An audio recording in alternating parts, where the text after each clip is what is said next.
Hello, hello, hello.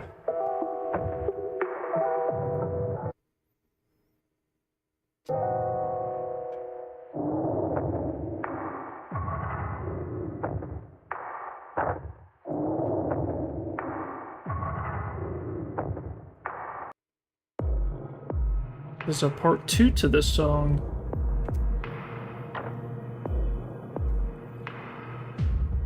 I don't actually remember where this plays. This is the Into the Pit soundtrack.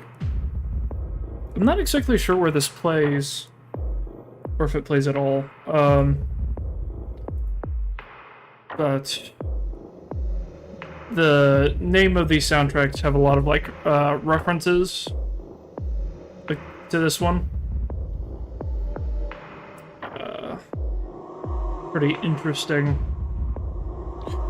Alright.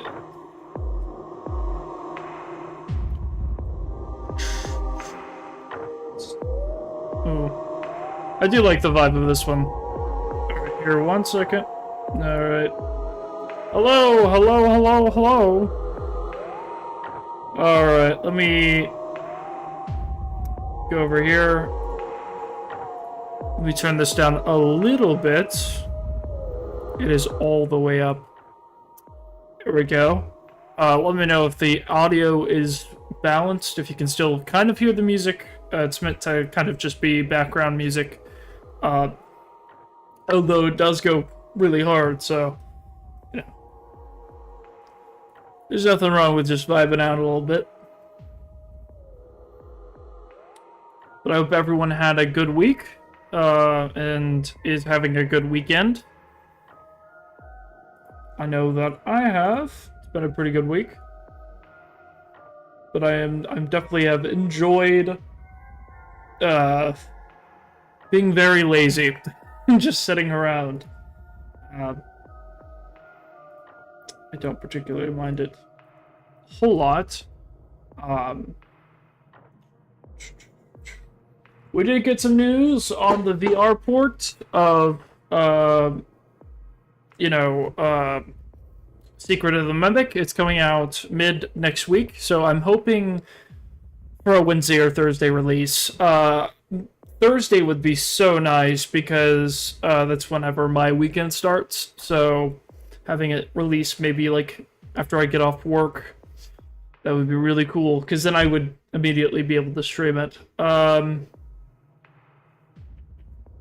to make sure my sound is good. I hope everyone's doing well. But yeah, so we found out, got confirmation about what's going on with the VR port, so that's pretty exciting.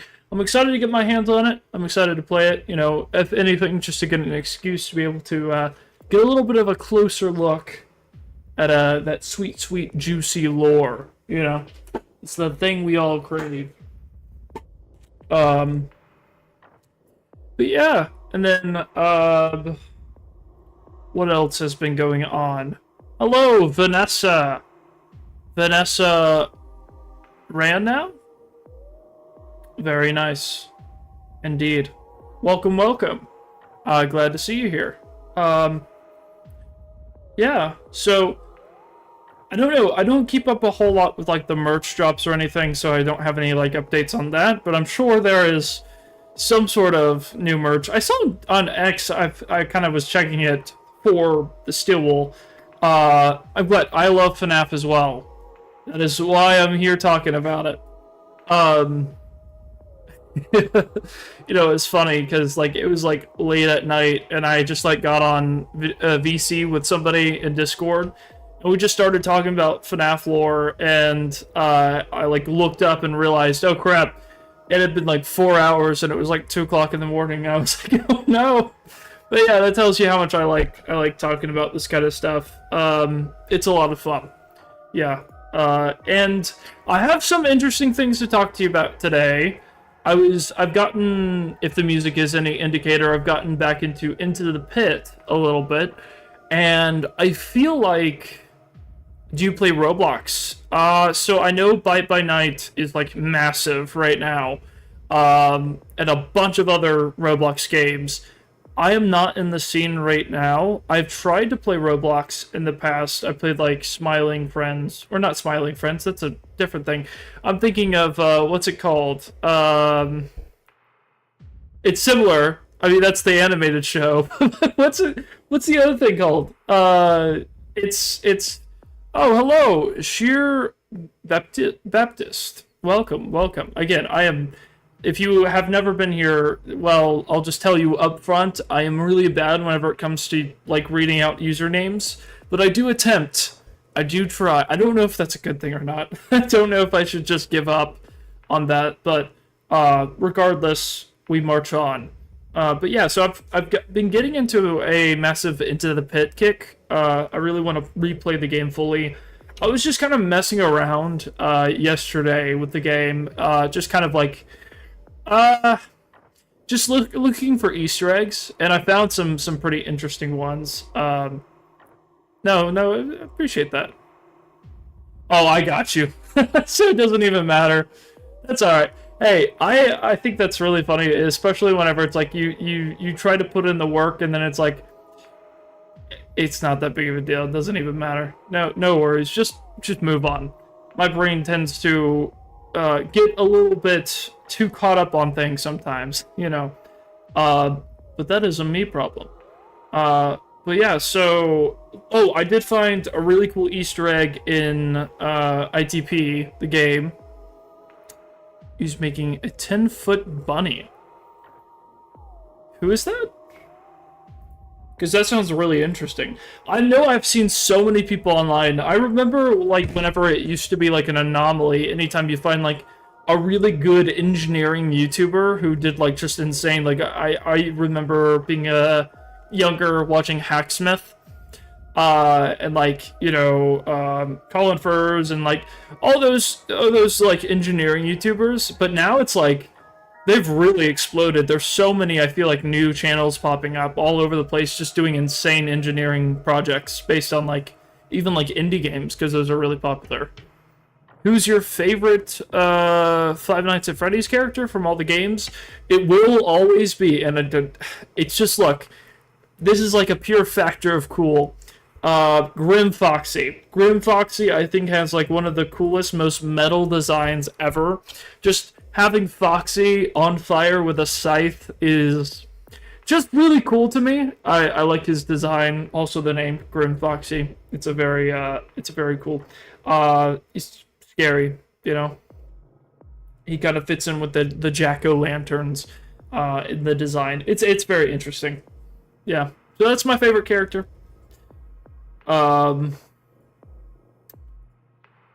So go to YouTube, search up. I was gonna do that. I'm very ADD. My brain is so... I'm probably not gonna watch it on stream or anything, but I do want to just, like... I completely understand, yeah. Oh, man. Let's see, Senro? Center Robots project.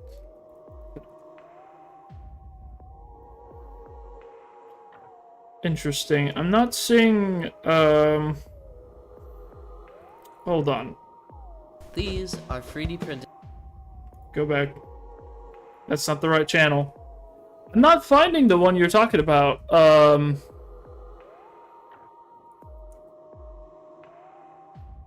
FNAF, let's see, FNAF. You said it was a 10-foot rabbit? Oh, animatronic.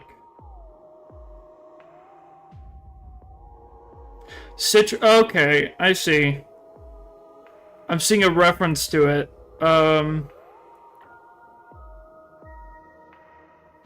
Is this it? Oh yeah, no, go ahead. Completely. Yeah, tell me who your favorite character is. I'm curious.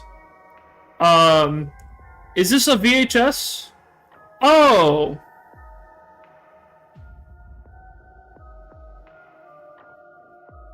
Oh, it's a game. Oh, well, you didn't. You could have said that. This is a game. Really reminds me of. Wait. Wait, it's not a game. There's probably a game based on it, but it looks like this is a TikTok project. I don't know if it's on YouTube. It doesn't look like it is. Oh, yeah. Okay, I see lessons in meme culture explained. Okay. Yeah, okay. Yeah, I saw that. Apparently there's like a game that used the concept because, you know, anything that comes out that scares the internet, eventually some indie game developer will take it and make something out of it, which is, you know, pretty cool. 11 feet? That's crazy. I'm not on TikTok. That's probably why I haven't seen anything on it. I imagine that if I was on TikTok, my feed would be flooded with that, because that's freaking awesome. It's gotta be Foxy? I mean, fair. Based. Completely based. You know, I think my second favorite is Withered Foxy. That's fair. Really cool design. Scott Scott's always done a great job with the designs. I think that there are definitely some steel wool designs too, like Grim Foxy, that I really appreciate. But yeah, that's pretty cool. I didn't realize that about the big like engineering project, but I've been seeing like other YouTubers and stuff like talk about it. So, or not talk about that one specifically, but like I'm making a Springlock suit, or I'm making another Springlock suit. Like I've seen a lot of people take inspiration from other YouTubers, which I think is just, it's super cool. It's super cool to see this community, you know, keep on building, keep on expanding, making these horrors in real life, and they definitely won't kill us one day. Definitely not. We go on though. That's all right. All right. So, okay, I wanted to talk to you guys about something. A little bit of a discussion. So before the last like few times we've streamed, and you can look back on the VODs and look through those. Those are really funny because, again, if you don't know the order of things, I am easily distracted by chat, and chatters, you can easily take advantage of that. Have fun with it. You know, I am so ADD, so whenever it comes to like stay on topic, it's difficult for me to do. So I'll be talking about 1,000 different things. Which is the entire point of the thing that's in front of us here. This is what I call a mind map. It is... Well, I looked it up, I found it. I'm not, like, planning on watching it, like, right now or anything, but, it does look really, really cool. It's just not particularly what we're doing right now, but I wouldn't mind reacting to that, maybe playing the game too, if it's good. I don't know if, it looks interesting. I haven't got into... I know this is embarrassing. I have not played pretty much a single fan FNAF game except for Joy of Creation and Pop Goes Evergreen. I played a little bit of that, the RPG, and then the one that released on the anniversary. But besides that, I have played like very few FNAF fan games. Oh yeah, no, I appreciate that. That's good. No, like you guys, the chat isn't just for me. I might accidentally take things out of context if you guys are talking to each other, but like no, also it's for you guys to interact with each other. No, completely. But yeah, so I did have something I wanted to talk to. So if you're unaware of what this is me organizing all of my thoughts and my theories. A lot of it's unfinished. We have an entire section on chapter 13, which is a thing. I'm going to be making one on the survival logbook. That's sideways. I'm going to be making one on the survival logbook soon. There's been some things that I've noticed in this book, and I really want to do some research because I've found something that I don't believe I'm the first one to have found, but it isn't like solving anything, but it's interesting. But yeah, so I'm hoping to deep dive into that. I might bring it up later on stream. I've got some screenshots we can go over, but for now, the last thing that we did...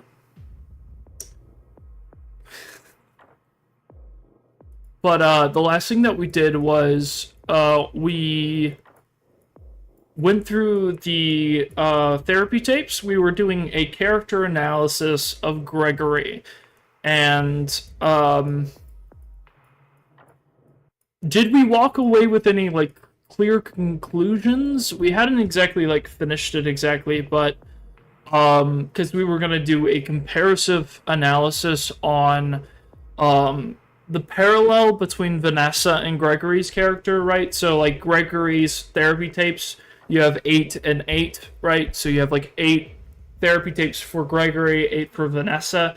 And a lot of the things that Vanessa says is in direct contrast to Gregory. Basically, like, they say the opposite things, like, Gregory likes to hide in dark caves, and Vanessa likes to be outdoors, right? So you have, like, small differences like that that do make a lot of difference, and I think are really interesting. Especially whenever you consider, like, the entities that are speaking to them, right, are also unique. With Vanessa, there is no question that somebody is communicating with her in an encrypted line, that is a unique, separate person, right? But when Gregory is talking to some mysterious person in the Pizzaplex, right, through an encrypted line, it's described that the therapist compares it to his self-therapy program, the one that repeats phrases and is definitely not the mimic, right?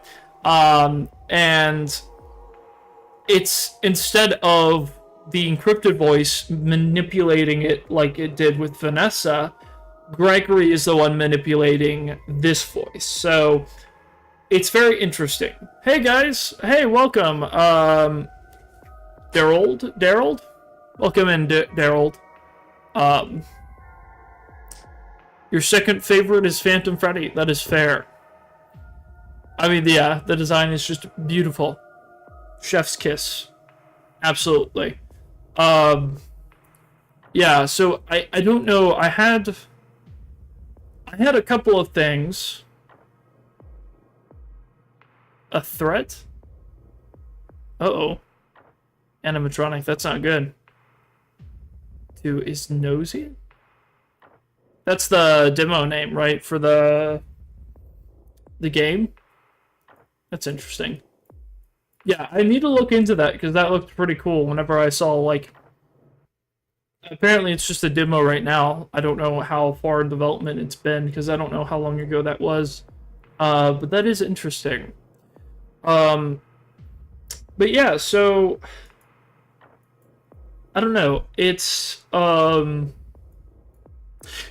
interesting. I've talked about it with some people since this.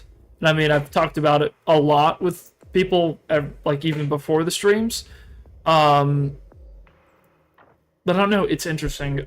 We got a thought from Daryl. I think that the Mimic was from the Fredbear's Pizzeria era. I mean, so we know that Fredbear's Family Diner was around. It was set 1979. Is the idea that you're suggesting that, like, the Mimic was at Fredbear's at some point? Potentially because of all, like, the Fredbear connections? Or,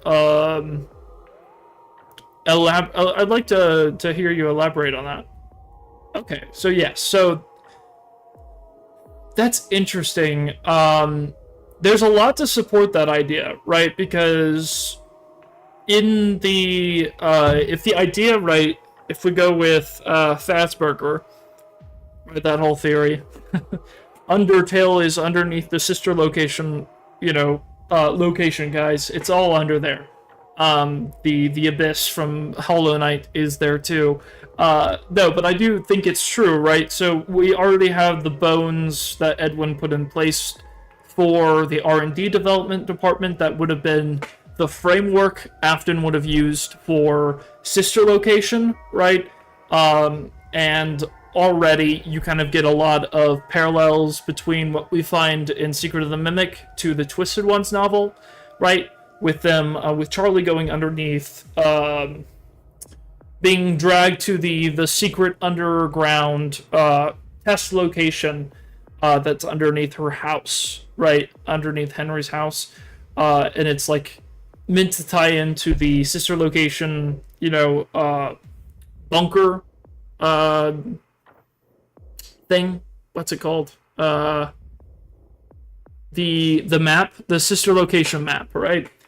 And there was an interesting little connection that Help Wanted made, right? Because, like, you're technically in the pizzeria in Help Wanted, and you're still in the pizzeria, but you go down, like, an elevator, and that leads you down the maintenance ventilation minigame that you play. And I think that's pretty interesting. The idea that potentially sister location, Because, like, the more that I think about it, the more that I look into what, like, the week before and, like, all of these things kind of establish, I just wonder if maybe it's all just one location, right? I know that's kind of weird, but... And there is, like... There is some doubt. We know the FNAF 1 location, at least, is potentially, like, a separate location. And then it's, like, Fredbear's is separate from Freddys, right? That location. They're two separate ones, but... The week before kind of potentially connects FNAF 1's location to FNAF 2. What kind of games do I have? What kind of games do I have? I don't know why I said it like that. As far as, like, to play, like, FNAF, because I have a lot of games that I do want to play, but, I don't know. Because I have Into the Pit. I've been playing that a little bit. Kind of playing around more so than playing the game. Because I haven't unlocked all the stuff in that game. Unfortunately, I'd really like to get all the extra music and stuff.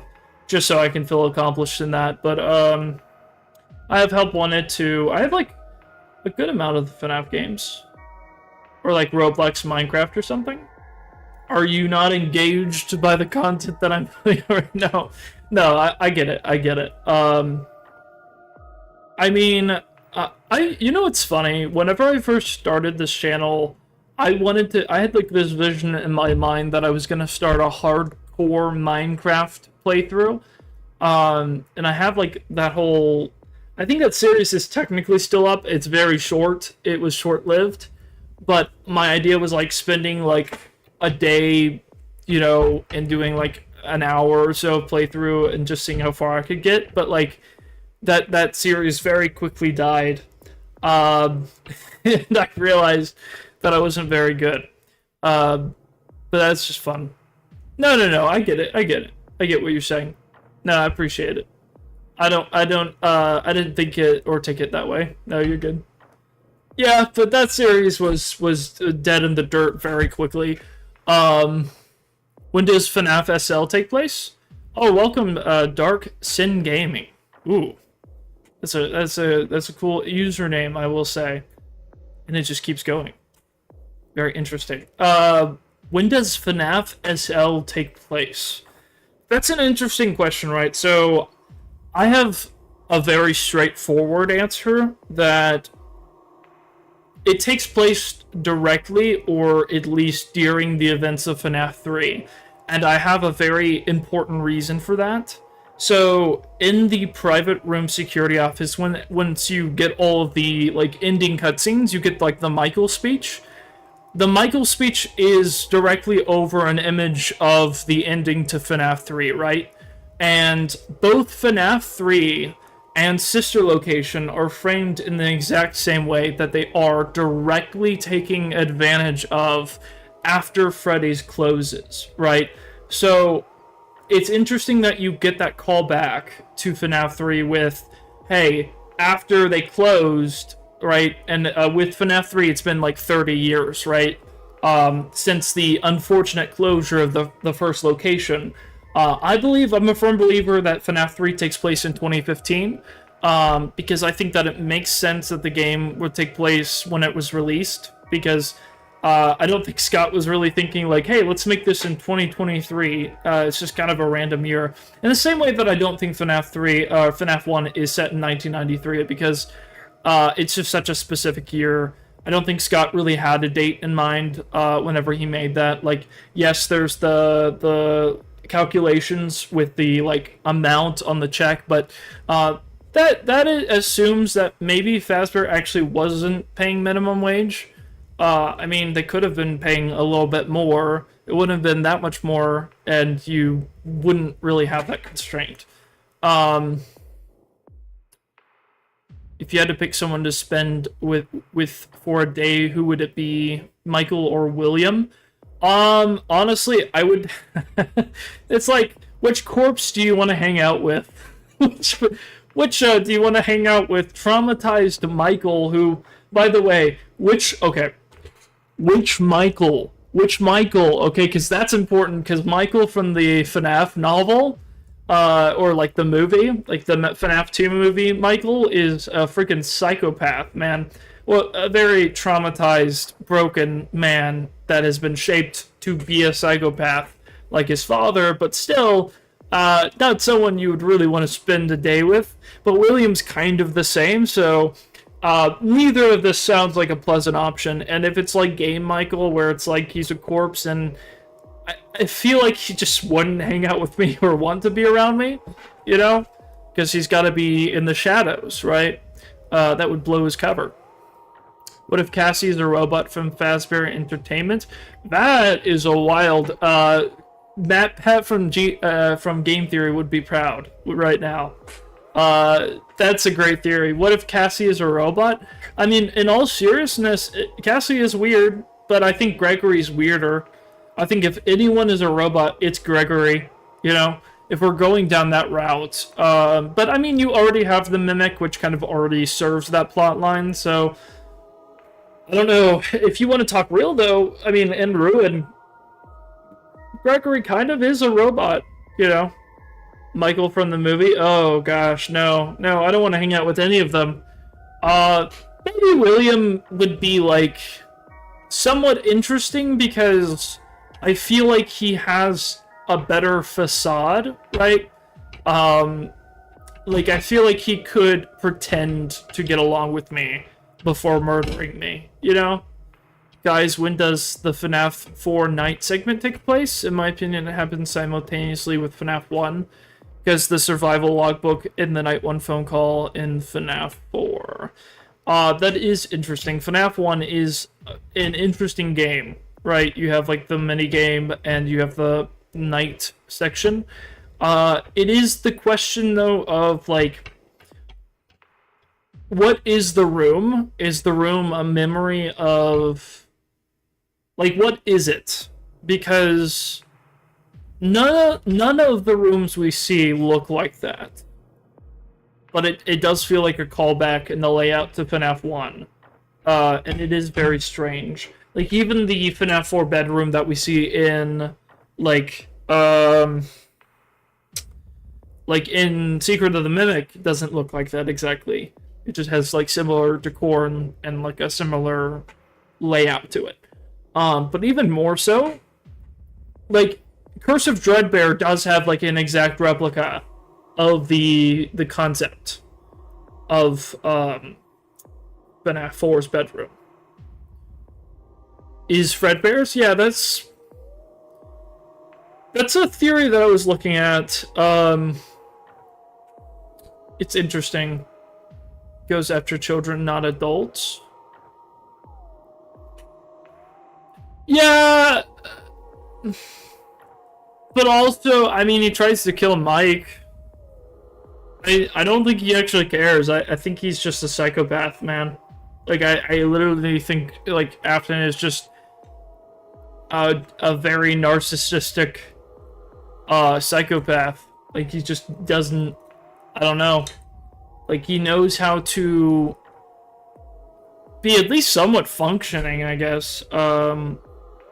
Is Vanessa and Afton in the games? So, I think so. I think that Bill likely is William. That's my personal, like, I would love if that was the case, because I think it would make a lot of sense. But similarly to a lot of the issues we're having, it's a timeline issue. Like, I've heard a theory that I really like, that Arnold is the technician from Help 1 and 2 and is Cassie's dad, right? I really like that theory from, like, a cohesive narrative perspective of, like, you're following and finding out all the characters that had been set up before, and getting that payoff. But, like, from a timeline perspective, it's like, how would that work? You know, with Cassie being, like, what, like 11 or 12? What theory do we have for the upcoming FNAF game? So I think that it's likely going to be Security Breach 2. I do hope that 5 Laps of Freddy's comes out this year. I think that would be nice. I mean, we're already halfway through this year, so that's probably not likely. I think that this is going to be a pretty quiet year, but I think towards the end of it, we might get some teasers or something. But William Michael, don't leave me here. Don't leave me here. But as for what I think the next game is going to be about, I have a lot of thoughts.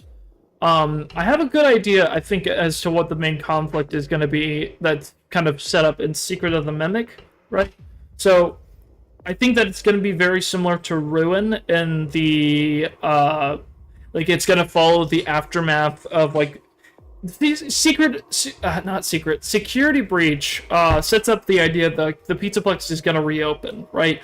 Every ending, no matter if it burns down, if it's, like, if there's an earthquake, if something happens, there's always the promise of, we're going to rebuild, we're going to reopen. So I think that what's going to happen is we're going to get a Security Breach set in the Pizzaplex from the books, right?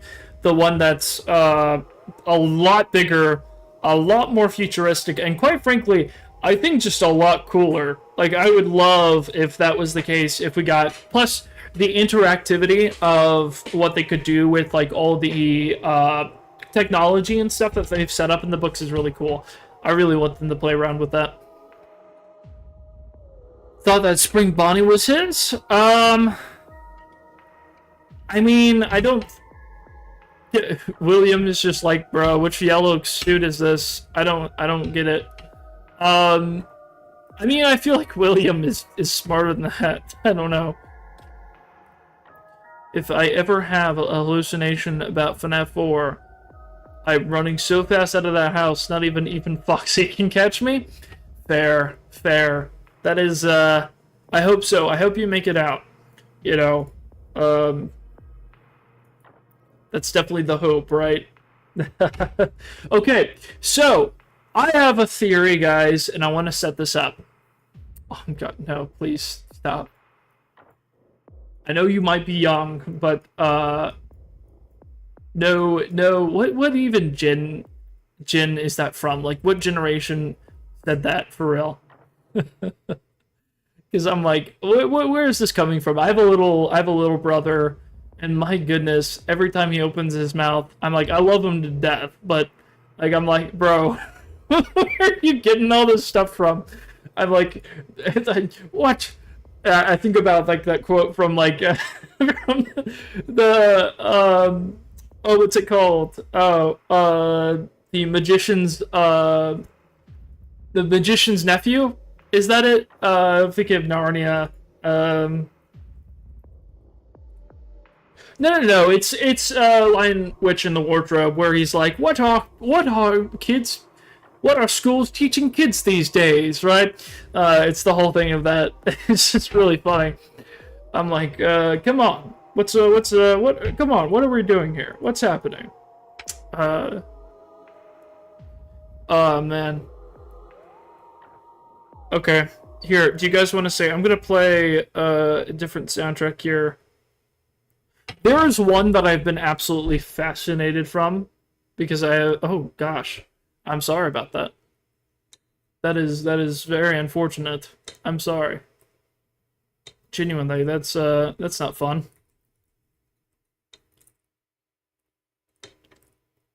Oh, I hope that you're all right. Sorry, that caught me off guard. Like, oh gosh, that got serious for a second. But yeah, and then we turned off the music. Things got so real, so all of a sudden, my bad. But let me go ahead. I wanted to play a song for you guys, because, oh man, there's one that... which one is it? I'm trying to find it, if it's on this one. Oh, yeah. So, it's Heads of Madness. And this one, okay, for some reason... And I don't know what you guys think of this. This is like a ambient track from Into the Pit, the OST, which, by the way, I need Leon Ruskin to, like, pair up with these guys. I think it's, I Am 8-Bit is the group that did it. But, like, I'm so serious. Freaking fire. These songs are so good. But this one's, like, a weird ambient track that I really, really like, because, it's all made using natural sounds, and well, like there's a part where it's like rhythmically you can hear that it's like moving chairs around, and like it's really interesting. But yeah, I'm gonna play this in the background for a little bit, and then I had a thing I wanted to set up here, because I think it's interesting. Which one? Okay, so the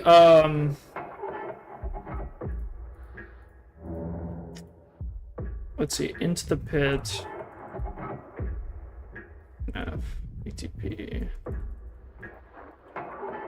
minigames. How did Afton survive after the murders?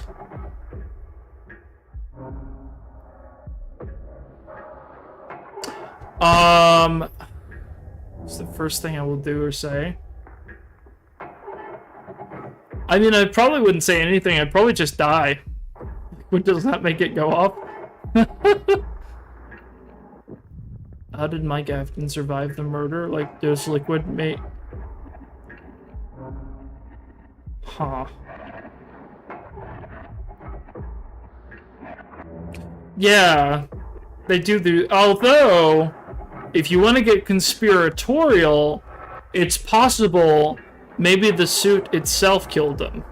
I've thought about that. I thought it would be really interesting if that was the case. If the suit itself, like if it had nothing to do with moisture, and the suit itself literally like set off by itself, you know, since like the suit is somewhat sentient on its own, right? It's consumed with like remnant and maybe something else. Hold on.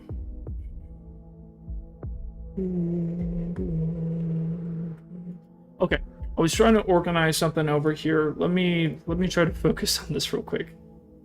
Okay, minigames. I wanted to get some good screenshots of this. Create minigames.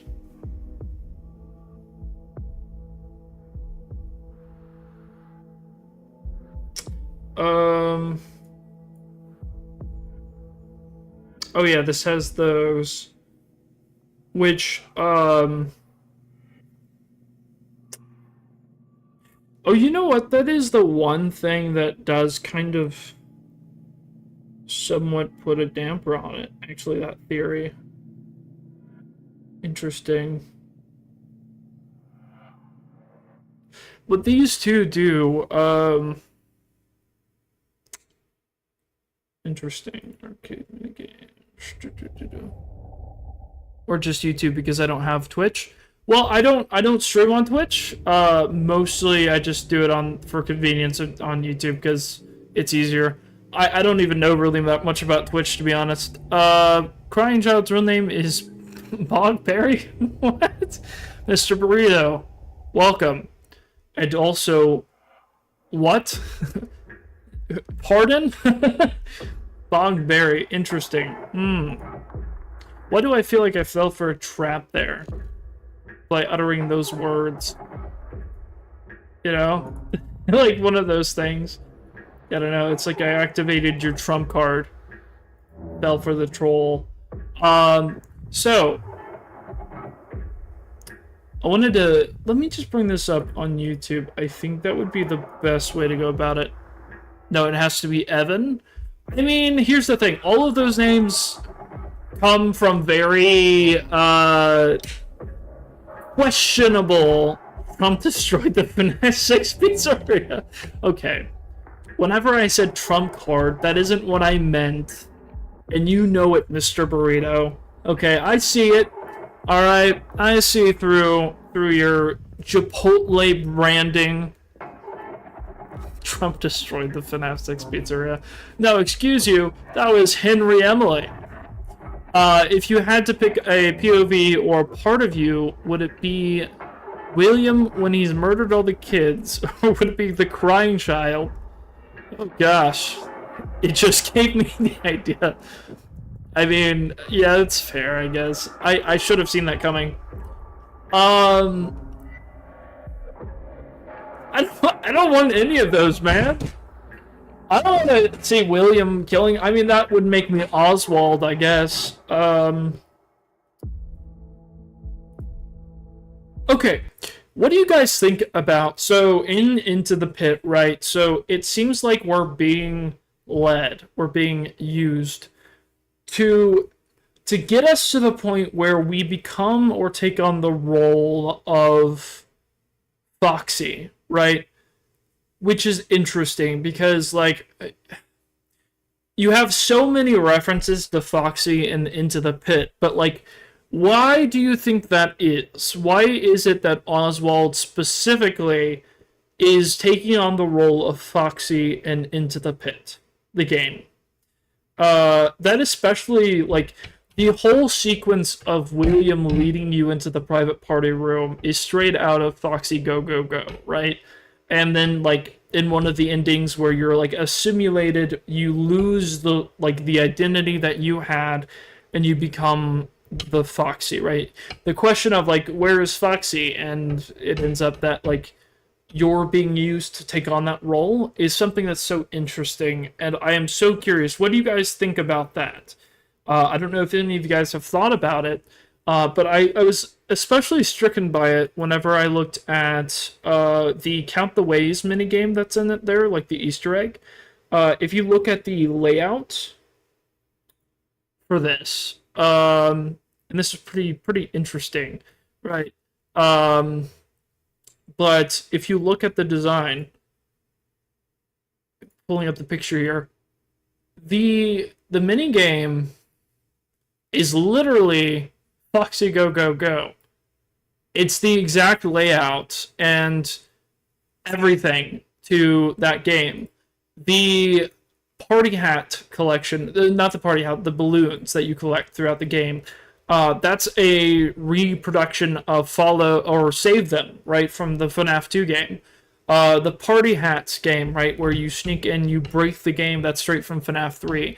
These mini games are, like, directly from other things, right? And we saw, like, references to that, like, in Help Wanted 2, right?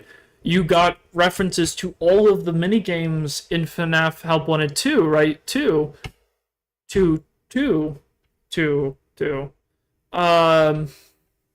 So why is that? Why is it that it's like, because we know that Eleanor in the books is the one that's controlling all of this. So what is she trying to do, right? What is, like, the pit Bonnie, whatever dad trap, whatever you want to call him, the creature, what is the creature trying to do? Because we know that there's a lot of interesting elements to it with like the party hats that you get from like Return to the Pit, right? You get some like extra canon stuff with that. I don't know. It's something that I've thought about for a little bit, but I haven't come to like a definite conclusion. And I thought that was kind of interesting. Also, there's also a lot of Easter eggs and stuff to it. Oh yeah, so the song that plays during the Cathaways is the Poe poem, isn't it? No, I don't think it plays during that part. But that does play at the end of the night thing. Oh, interesting. That's just one of the ambient tracks. Yeah. There's so many interesting ones in here. Where's like a fun 8-bit one though? Road Cross Pizzarella. Hello, Katrina. Welcome, welcome. Yeah, we're just talking about FNAF Lore. Download Unity Hub. I mean, I think I already have it. Funny enough, I actually do, because I went through a whole thing of like wanting to make a game for a long time. I don't know, maybe I deleted it actually. Why are you telling me to download something? That's very suspicious. Don't tell people to download things. Make my life as a teenage robot Ginny's depression as a horror game on Unity Hub. Why? What is happening? I don't know what, is that a FNAF reference? There's a lot of a surprising amount of times that in the books, teenagers have ended up becoming robots. So, I mean, I hope that maybe MegaCat will make a game that is featuring one of those stories. Oh my gosh, how amazing would it be? Okay, guys, so real. Dude, Security Breach would go so hard in a pixel art style. Like, even thinking about the small game that, like, Scott put out, the apology game, the Fury's Rage. Like, think about that, but in a pixel art style. Oh, no worries, no worries. I appreciate you coming in, stopping by. No, so, like, but seriously, guys, think about this. Like, having MegaCat do, like, a Tales of the Pizzaplex story, doing, like, I don't know, something, what would be a good story that you would want to see from Tales get developed into a book? Did you have Unity Hub? I'm not doing that right now. No, I don't want to. Why? Don't make me make a game for you. What is this? We're talking FNAF lore, right? If I was wanting to make a FNAF fan game, I'd obviously make it in ClickTeam, 100%. I don't even know how to use ClickTeam. Yes, make it for me. No. You can't make me. What are we even doing here? Okay. Oh man. You guys have been popping off over here. Thank you guys so much. 2 likes already. And not more. Guys, like the video. Like and comment below. Or just comment in the chat. Don't comment below. Comments in the chat, guys. All right, let's play a different song. What's a good one? That's an okay one, but the hat game, okay. That one could get annoying fast, but it also is a banger. I mean, you may be happy, but I mean, I'm not here to steal your happiness away, but I hope that you can get it removed from me making a game for you. I kind of like this slow and like reverbed. Kind of a vibe.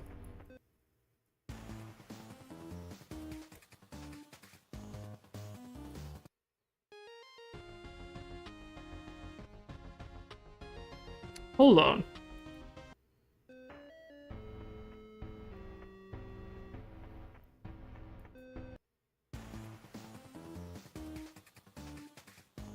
Oh yeah, that's just the other ones. Alright. We gotta come up with something soon. I mean, this is a nice ambient track. I like it. Okay. Alright, so, yeah. So I was going through the theory that, the mini games that we see in Into the Pit, right, are things that we see, like, from past games. But they are different, right? So they're, like, stories from Frights that are over top of it, but the way that they're told is kind of weird, because it's like it's overlaid over all the MCI representation and like symbolism, right? You have like the party hats, the balloons, Foxy Go Go Go, like all of that is references back to the MCI, which makes sense. Like that's what Into the Pit is all about, but why specifically Foxy is it that we're seemingly bound to? Is it just because that's like the role that we've been chosen to take on? It's kind of interesting. And I'm curious what you guys think about it.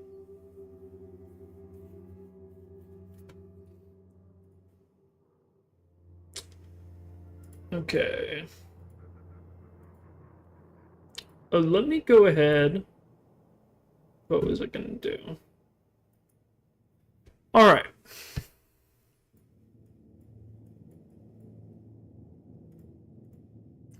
So we could set that up. What do you guys want to see, right? So, what we were doing before is we were going through the therapy tapes. We could continue to do that and do like an analysis of Vanessa, or we could do something completely different. Or I could just read comments, see what you guys think in theories that you put out, which I'll do that anyways, but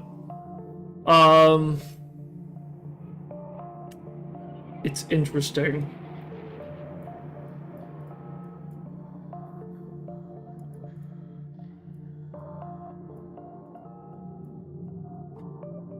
Because I was wanting to go and do like a comparative analysis between the two, and I still want to. So, interesting that you get these. Hey, Kevin, welcome, welcome. How are you doing? Hope you're doing well today. We're just going and talking and yapping about some FNAF lore, so if that's your thing, I hope you enjoy. Don't feel free to like post any theories or thoughts or just random. We're kind of a little bit of organized chaos here, so go ahead, do whatever you feel like you want to do. Ultimately, I just think it's awesome that you guys are all here, and there are. I want to point this out. Like I've been going live for like an hour or so, and you guys have been showing out quite a bit today, and I really appreciate that. You know. I have Five Nights at Freddy's SB for the PS4. Oh, very nice. That's awesome. Did you have you played it like fully? I'm curious to know your thoughts, because I think this is kind of an interesting discussion. I feel like a lot of people like either like really love Security Breach or like really hate it. For me, I think that like Security Breach genuinely has some like scary moments to it, like the moon section, the daycare attendants, like the night moon drop scares the crap out of me, right? I mean, I think that's fair. That daycare section, if you don't know what you're doing, is freaking terrifying. And then like the Indo section is, man. You made it to 6 a.m. in the game. I got all the trophies except for Hide and Seek Master. Very nice. Look at you. All trophies collected. That's awesome. Overall, I'm curious, what was your takeaway? Did you like the game? have you like played all the games, or what's your level of investment, I suppose? It must be pretty high if you got all the achievements, though. I will say. Which does make sense. Yeah, so I guess we'll go through these. Because I do want to do that. And also, I really, really want to go through Moon.exe. I really want to. My friend up in Oregon has the same game. He also has a DLC. Yeah, I know there's Ruin is like one of my favorite DLCs. I freaking love Ruin. One of my favorite FNAF games, besides, I think Secret of the Mimic kind of tops it for me, but yeah, that's pretty interesting. Okay, so let me look at these, because I want to see this. I wonder if we could pull up,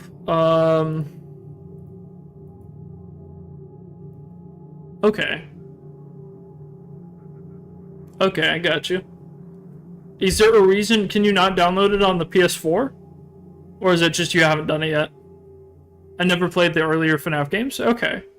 So you kind of went into it kind of like isolated? Did you go in it like aware of like the lore and everything? Or is it just like kind of an isolated experience in your mind? Because I think that's interesting. I love, one of the things that I always seek out and always love in like playthroughs is people that go into like the middle of series like completely blind. Yeah, the DLC is free. I do know that. Appreciate that a lot. You know, free DLC. Plus, it's almost as long as the base game. You can't play the DLC without the base game? Okay. Interesting. I got you. But yeah, so mine was $200. The game was $200? What are you talking about? Like the console? I don't think the game's supposed to be $200. Unless this was like a collector's edition or something, I don't know. That seems rather expensive. Okay, so you got like the deluxe. Okay, dang, $200? What kind of collectible collector's edition is that? What did it come for? Like, what was it cool? I mean, I would hope so for $200. What? You got me curious. What let's see, Security Breach collector's set. Oh gosh. Oh yeah, I mean there's like the PS5 version. Oh yeah, I see this one. This one is like the $200 one. What does this all come with? Because I'm looking at Walmart right now. Okay, it comes with for PS5, but you didn't even get it for PS5. You have like a PlayStation 4. Because I'm curious what it comes with. Like, what does this include? That's worth $200.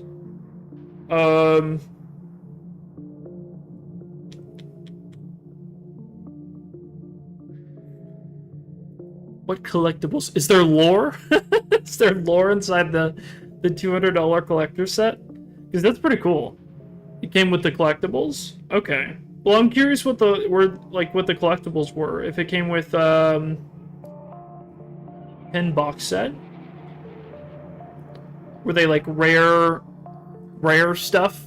I would hope so. That's cool though. That's awesome. I hope it was worth it. I know that the game at launch was very buggy, so I hope you were able to play it relatively smooth. I don't know.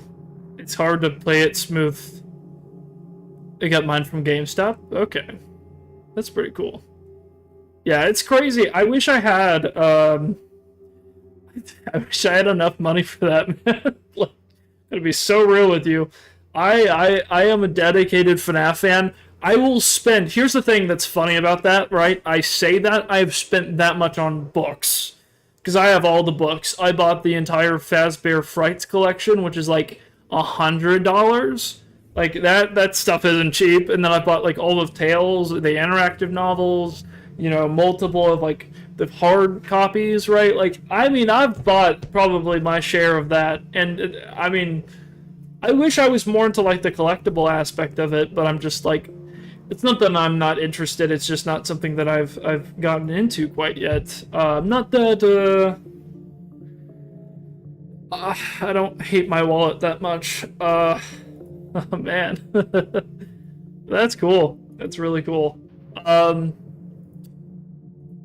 Yeah, I was gonna look up. What was I gonna look up? Again, this is us getting distracted. I wanted to look at. Let me look at these. FNAF security branch. CDs. Okay, I think these come with audio. Okay. What I was gonna do. There's a bunch of ads on this site. I wish my ad blocker actually like worked on this place. We'll go to first one. What I was gonna do is I was gonna play the audios and then we'll do the analysis of it. That way it's delicious. Lovely. That way if there's any like tunnel stuff we can talk about it. Okay. Interesting. Lemon juice, welcome. Cheese, yes, indeed. I would not expect anything different from you as with your username being lemon juice, and you just coming in here with. Wait, that's not cheese. I'm a chess. What is that? Now I'm so confused. Lemon juice, you have confuzzled me. I legitimately thought that said cheese. What is wrong with me? My brain is confused, but I also don't know what the word you just said is. I don't know. I mean, it's Murray's cheese. Oh, I get it. I don't know if was that intentional? Is that what you were going for? Murray's cheese is in well, no, that's just cheese. That's not even the way you spelled it. But there is something called Murray's cheese, guys. Okay, I'm cracking myself way too much over something probably just really random and dumb. Okay, thank you, Lemon Juice, for allowing me to make that bit. That was really dumb. But there you go, guys. Hope you guys enjoyed it and didn't all leave me. No. Oh, man. Okay. I got the camera before the gun.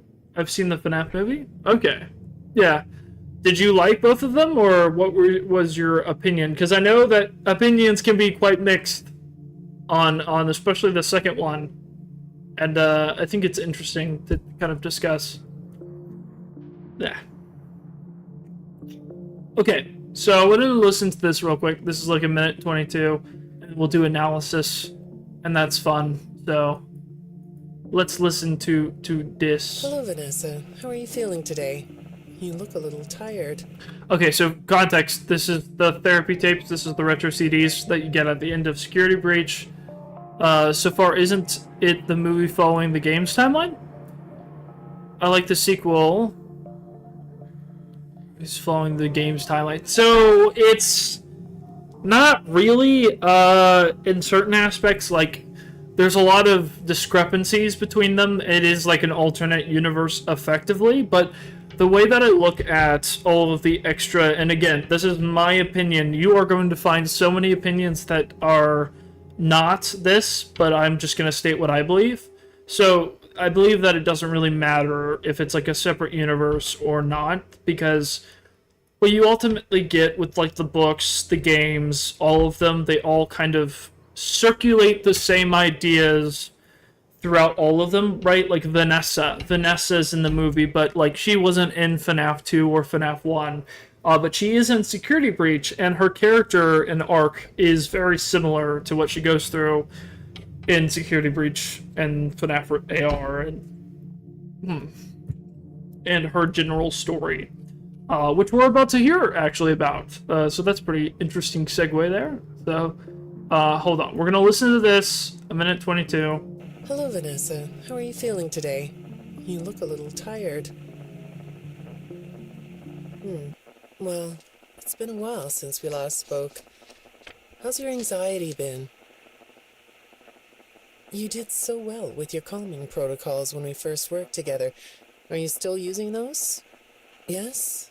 Okay, good. Well, now I understand there's a new issue.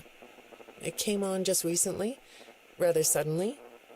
Can you tell me about it? What issue? I've been doing my job. I come in and sit at my desk and do my work. Yes, of course you do. Your performance reviews are good. So I'm gonna pause it and just kind of give my thoughts, and I'm gonna write them down. But one thing that I think is interesting, and immediately a contrast from Gregory, right, is like Vanessa is actually implementing the advice given to her, right? She like is talking about like her anxiety, how she's dealing with it. She's doing the calming protocol. She's doing all the things that her therapist has given her, the tools that they've talked about. And unlike Gregory, who's just kind of the silent, giving the silent treatment, and is much more, closed-minded, right? Protective, is much more, and also it's interesting because the therapists tend to be more aggressive towards him, which is, a whole thing, but, I don't know. I don't know if they're going to do the Help Wanted games and turn them into movies down the line.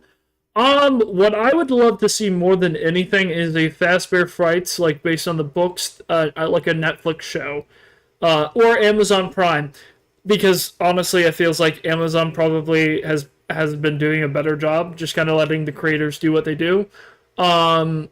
It's hit and miss. You're dealing with big studios. It's a whole thing. Anyways, I want to see a Fazbear Fright show. I think that would be fantastic. I think you could make it really scary. I think Into the Pit and like Count the Ways, doing all of those different things, adding in the meta narrative and sprinkling that through would be so cool. Absolutely fantastic. I have had that in my head for a long time. But I would love that. If they did the Help Wanted games, why do you have 1945 the Empire State Building penned? So, you know why? You know why I have this penned? It is because Leon Riskin. Blame Leon Riskin. This article, because all of these are for the Leon Riskin ARG. Ended up not being mainline FNAF game tease.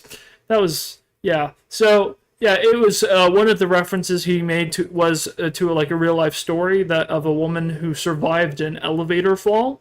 And so I like had that pinned because I was doing cross reference. I was getting really into it, basically. So that is why you are the first person who has called that out. That is so freaking funny.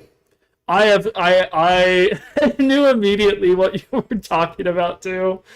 Oh man. They're gonna bring out a FNAF 3 and turn that into a movie. Yeah, it comes out next year. I hope so. I think that'll probably be the best one. I'm hoping that they can make that one really, really good. And with all the weirdness that was in the second movie, right? I think Scott's doing a Scott-ism. Scott's doing a Scott thing, right? Where he takes the second thing and then he makes it a setup for the third, where there's just gonna be a wild, like, just out of, not nowhere, because you're gonna look back, you're gonna see all the setup, but, like, he's clearly setting up something wild for the third movie. And I'm just gonna be like, step back, let the man cook, and see what we get. Right? I mean, that's what you do. That's what you do with this franchise. And sometimes, it pleases everyone, and other times it doesn't. And you just, that's how it goes. But I was going to write something else down here. Yeah, I'm glad we could get that out of the way of why I have references to 1945 Empire State Building. Aren't they working on the third movie right now? I think so. I think so. Based on all the reports and stuff, it seems like Blumhouse is doing that. Oh man. Hi, you're the artist Jay. Welcome, welcome. Hope you're doing well today. So I was gonna put on a little note here. So Vanessa is open to change, right? She follows her therapist's advice. But she also definitely wants to be left alone, right? Like, whenever she's asked about work, it's very clear she just wants to go in, she wants to get out, she wants to go day by day, just take it as it is, right? Because, I mean, okay, hold on. Alright. I'm sorry, Daniel, you're getting banned, because you can't do that, you're spamming. Okay, I'm gonna put you in timeout for... Okay, let me just do that for 30 minutes. Yeah, okay. That's good. Don't do that. Yeah, don't spam. Daniel Rocky, you know better. What number game is Five Nights at Freddy's SP? So, 9. 9, I believe. I think if you look in the files, it is referenced as the 9th game. There are currently, I believe, 13, or like we're going into the 13th game. So there's 12 mainline games, I think. Technically, I guess it depends on how you count it, but yeah. So Five Nights at Freddy's SP is 9, is the 9th game. I'm pretty sure. Yeah, because like you have, and that's counting Help Wanted as like the 7th, or I guess would that be the 7th or the 8th? Because I don't know if you count FNAF AR. Have you ever beat FNAF 3? I'm trying to, but it's so hard. I mean, I haven't played FNAF 3. There's a lot of games in like the earlier time that I haven't played. Like I played FNAF 1 and 2. I haven't played FNAF 3. I haven't tried FNAF 4. And Sister Location I've tried. I've tried FNAF 6 a little bit, but I haven't gotten too far into that. Most of like the Steel Wool era I've gotten pretty deep into, like Help Wanted, Security Breach. I've played quite a fair bit of right over the last few years. And then obviously Help Wanted 2, Security Breach, not Security Breach, but Secret of the Mimic. Is the DLC part of the SB game? It is. So Ruin is arguably one of the most important in like connecting Security Breach with Secret of the Mimic, right? Outside of Help Wanted 2, which does kind of the same thing of bridging them. It is pretty interesting, yeah. Okay, what else can we draw from this? How far into Sister Location did you get? I mean, I think I got pretty, like, comfortably into, like, where did I get to? Because there was a stream that I tried it, and I was playing it for a little bit. I think you could probably find it. I think it was the charity stream that I did. That was a long time ago. That was for Thankness,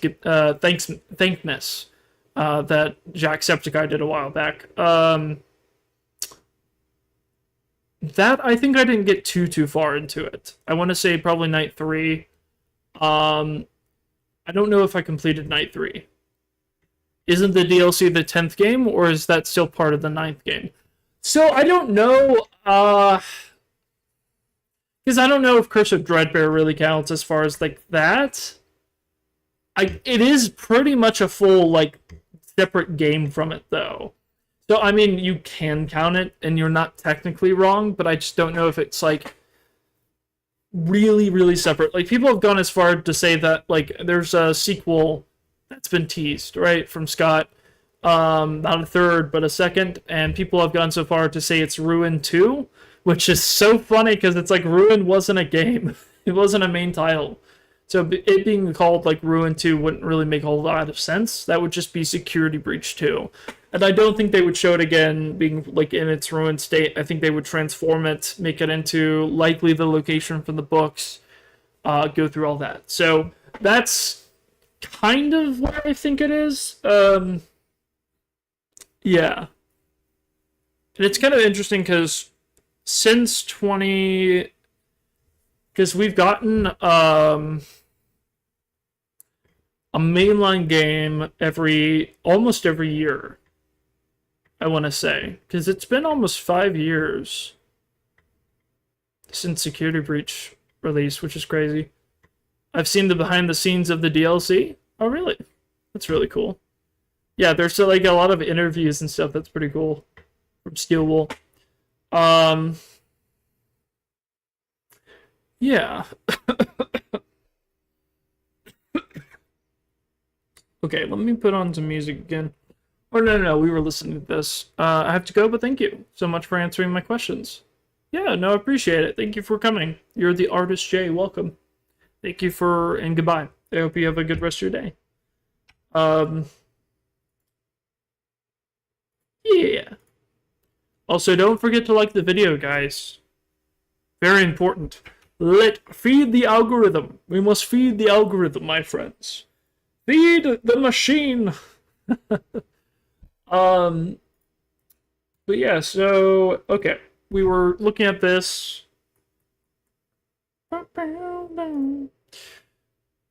So okay. Okay, so Vanessa, I don't know why I always want to spell it that way. Is tired, not getting sleep, keeps sleep, has anxiety, which, hey, same, you know, which, I mean, for her, very warranted, you know, keeps to herself on the job. She does interact with Lewis, apparently, so that is something. But a routine check of your online history has revealed that you've spent quite a bit of time with someone in an... It seems that talking about behind the scenes of each chapter, other words he broke down each chapter piece by piece. Which one was that? Was that like a theory video, or is it from like the directors, like Steel Studios? Oh no. Are you talking about DJ Sturf? Are you talking about like the DJ Sturf video? Because that is pretty interesting. I've seen stuff from that. Also, I wish I had a freaking ad blocker. I don't know why. It's so annoying. Encrypted conversation. We have transcripts, and I've read them. But it's not clear what you're talking about in these conversations. I can't make sense of it. You must be getting something from these that I'm not getting, right? Who are you talking to in these? No one. Sometimes I talk with Lewis. He's in the marketing department. He's nice, I guess. Yes, I see Lewis here. But there's someone else.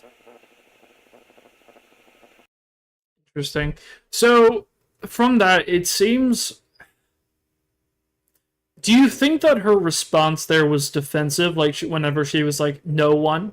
Like, do you think that she's lying, or do you think that it's genuine confusion, right? Like, I'm not very good whenever it comes to, like, understanding, like, tonal things. I shouldn't say that. I can.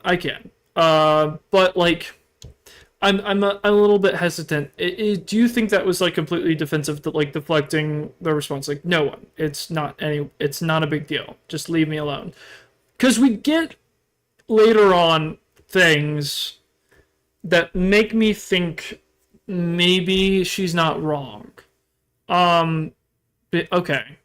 Interesting. I'll have to look at that. Because I don't think I've watched the full thing for DJ Sturf. So, she's in a conversation with an encrypted line. Also, one thing that I forgot to do, Copy link. Okay, here, 1 second. I can put this in.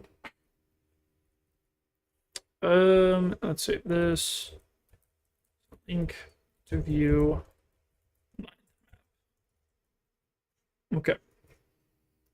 So if you want to click on that, you can actually go to the website that I'm at, and you can actually like look around, drag it around. You can see all the things that I've worked about on the past, and that's pretty cool. It gives you a little bit of a sense of like my thoughts on the franchise, and a lot of them are unfinished. A lot of them are weird and require a lot of extra explanations, but it is interesting. There's also another video about the base game, the DLC side by side. It's called Clean versus Ruin. Interesting. Huh. I bet that's interesting. I bet some of like the breakdown stuff. And I mean, even from like a lore perspective, it's pretty interesting to see the differences, because it's clear that they put a lot of time into like environmental storytelling. So it's like even hearing them talk about like a specific detail from like Secret of the Mimic, right?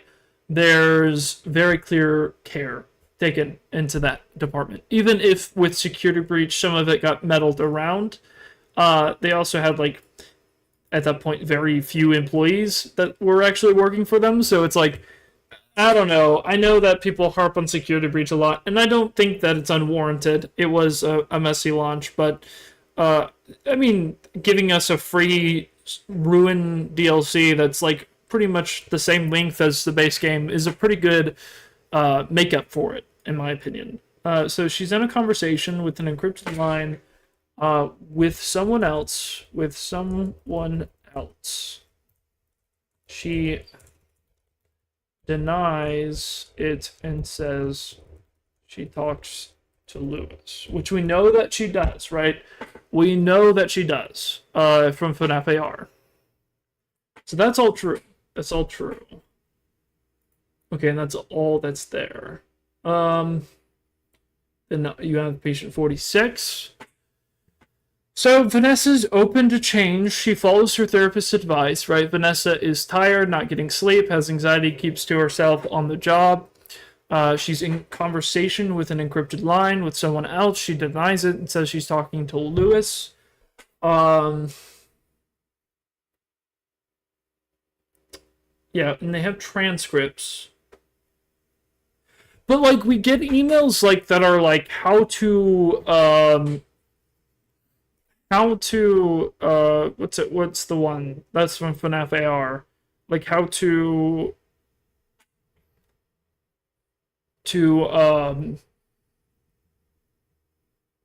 get like how to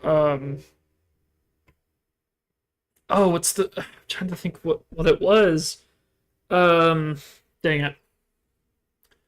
I'll give you the titles of the DLC so you can see it for yourself.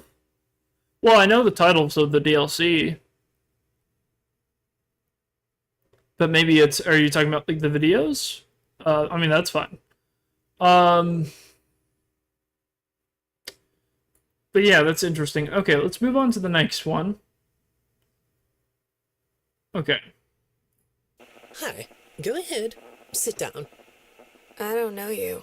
What happened to... Oh, we'll get to know each other in no time. I've read through all your files, so I feel like we've been talking for weeks. I feel like I know your dad, too. Just getting straight to the point. Right? Your dad's name was Bill?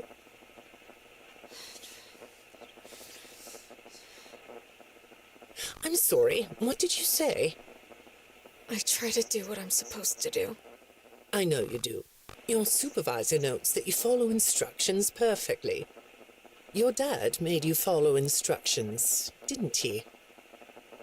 I'm talking about the custody battle between... So, yeah, so the idea is that, like, the reluctant follower is Glitchtrap basically in, like, manipulating the side of her that is connected to her trauma, right? Like, the whole situation with Bill, her father. She constantly conflates the two, right? She constantly associates Glitchtrap with her father, which is interesting. it also could be connected to like the voice we hear in the trailer, right? That could be like Bill, her father, which sounds amazingly like William Afton, which is strange, you know? It just I don't know, putting it out there. Interesting. Is everything hidden in FNAF Ruin? Oh, okay. Is that like the Tetrobits kind of like thing? Of like the behind the scenes? Because I know there's a video that goes to like the hidden, it's more like lost media, though, I would say. That is interesting. There's a lot of lost media in Ruin. Pretty interesting. It's interesting because, like, I imagine this would be difficult to, like, suddenly get a new therapist and have to, like, redrudge through all of this crap that you've already gone through, right? Like, with Vanessa, she's like, I've already had a history with my previous therapist, and, like, we found solutions. We had anxiety exercises. Like, we had all of these things. Like, in the first one, it's talking about Vanessa and all of the, like, fixes and all of the solutions that they've built up together. And then it's like, now we have to restart with a completely different person. So let's talk about your father, right? That, like, completely, she devolves, right, into, like, basically a child here. Like, into her former self. Whenever she was right there, right back there where her father was being, you know, verbally and probably physically abusive to her, which is horrible, obviously. But it is mirroring Vanessa Afton from the movies, right? I mean, this is very, very similar to, if not identical, honestly, to what we see from there, where it's like trying to get compliance and following instructions, right? I mean, there's like that emphasis, like following instructions. So Vanessa is confused, notably confused. Vanessa is confused by presence of second therapist. And then, like, therapist brings up father. And then we can, like, go down here. Father. Her father. Father's name is Bill. Bill Cipher. No, I'm joking. Bill Afton. You know, who knows? Who knows? It could be anything.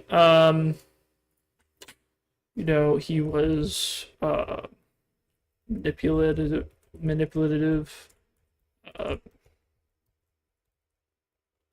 Testify in court against mother, made her follow instructions. So that's carried over in adult life. Like, she does everything expected of herself, or expected of her. Response to trauma. Right? I mean, it very clearly is. So we get like this whole dialogue between Vanessa, right? And she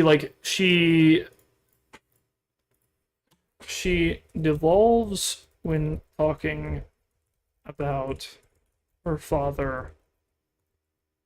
She sounds like a child again, right? She has that kind of like immediately, and I mean, there's one performance where it's like so clear that she like becomes a child. It's so freaking, it's so traumatic. Like it's so sad to see, right? This whole dialogue. Vanessa is such a tragic character, both here and in the movies, right? Dad.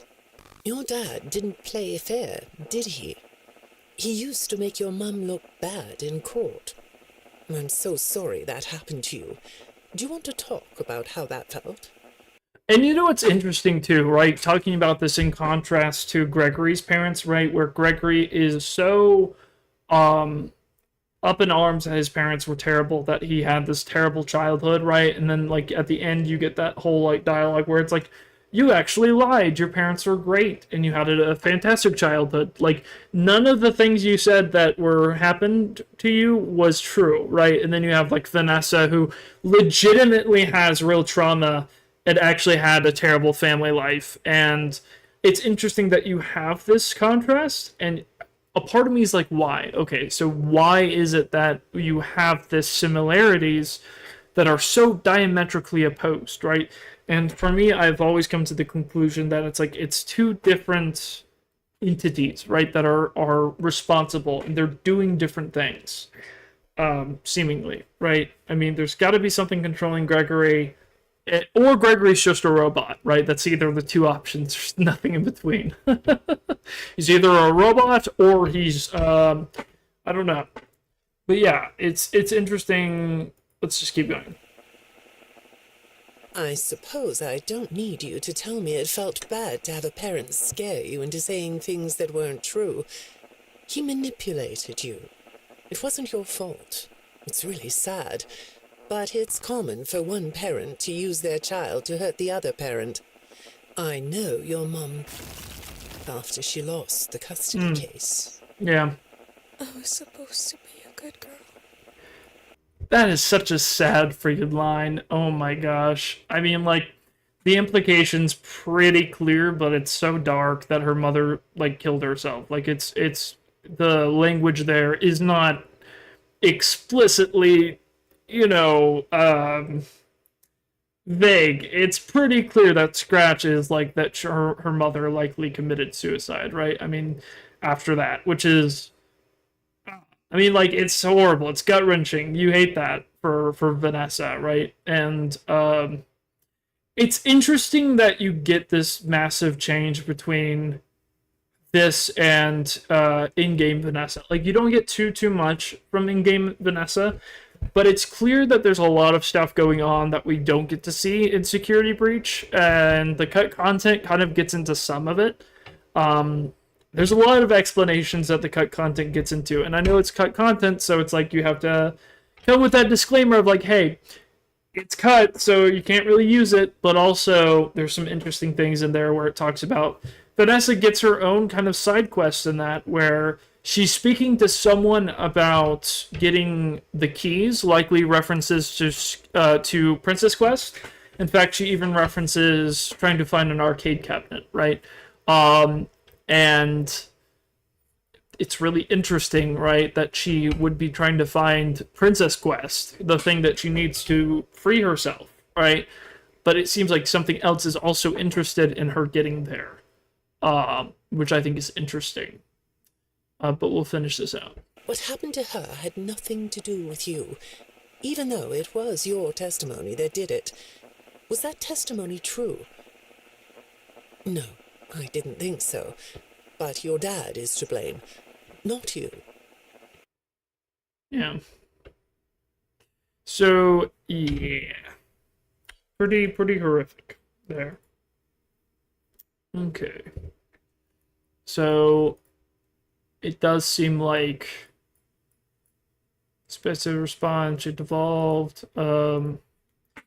It's implied that her mother, offed herself after losing the custody case. Right. I mean, that would affect you pretty badly. Wouldn't you say? That whole line of her saying, like, I was supposed to be a good girl is, and like in that voice, like the vocal delivery there is amazing, from voice acting. But yeah, so yeah, is that all we can learn from that?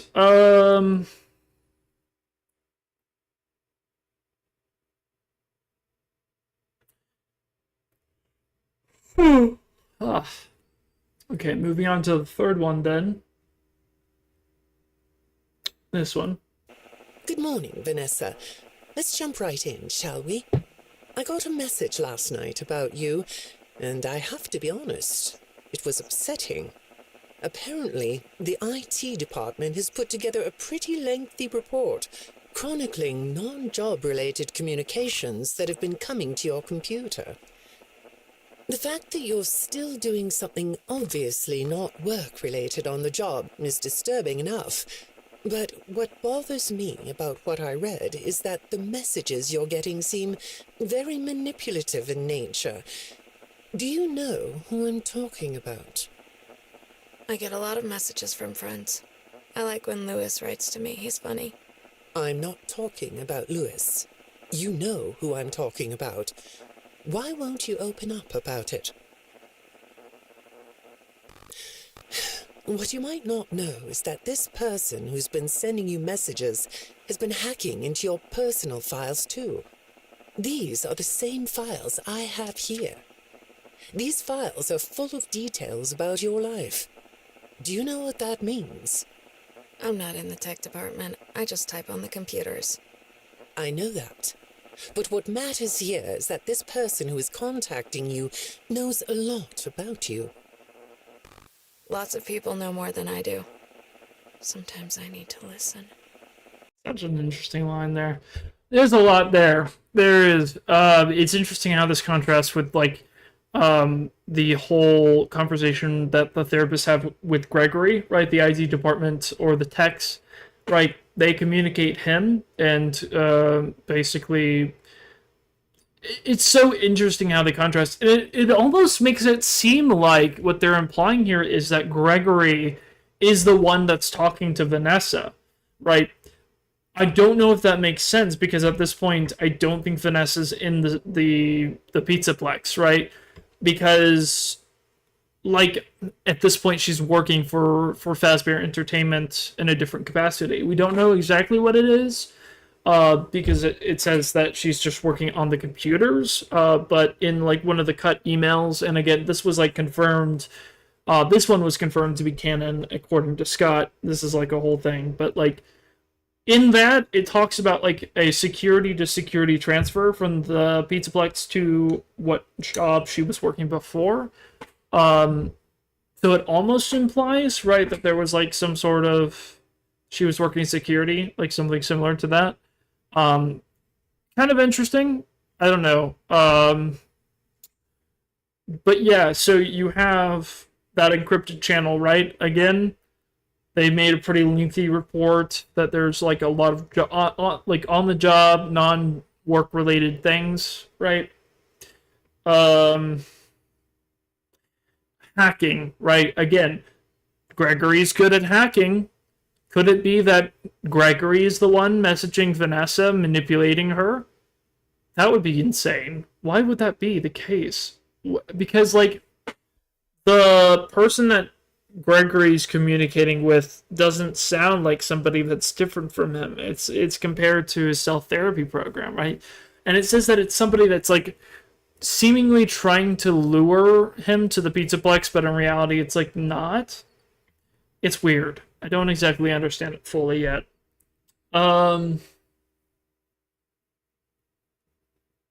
Yeah. So what do we get from this one?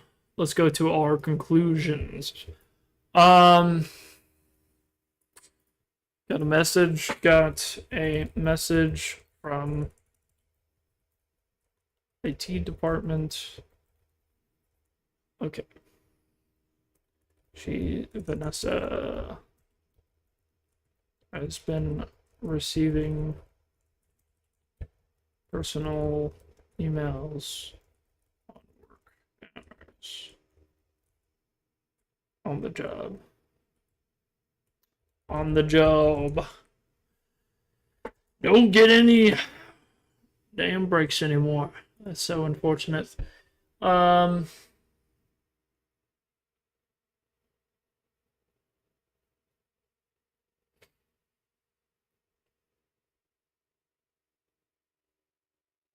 Messages are manipulative. Messages are manipulative. What's interesting too, this is like directly after we just learned about her father, right? That was like manipulative too. Then we learned that Gregory's manipulating somebody. It's like, is Gregory the one messaging her? I don't think so, but it is strange how like closely related these two things seem to be. I don't know.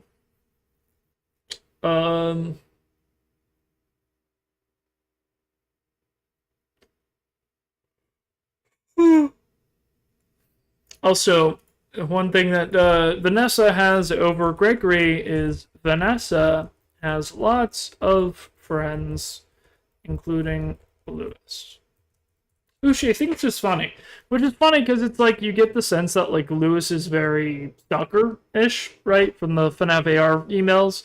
And it's like, I don't know. I don't know how to read Lewis. A lot of people have, you know, how big is this chart thing? That's a question. Let me see. Let me see the part that I'm just working on.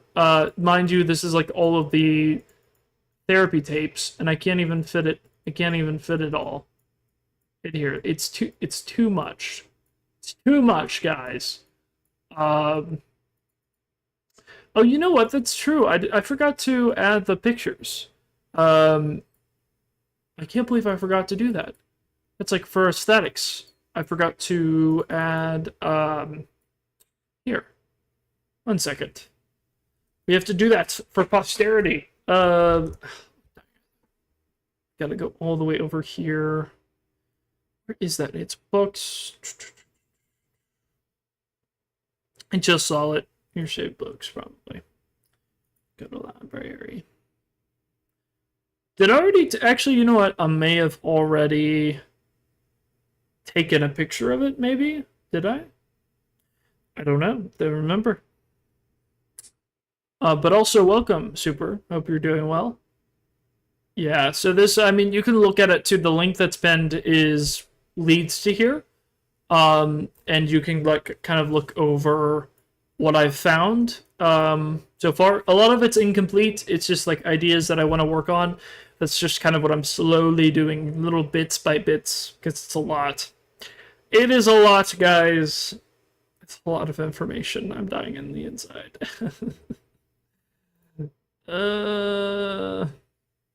Okay. I was gonna look for this.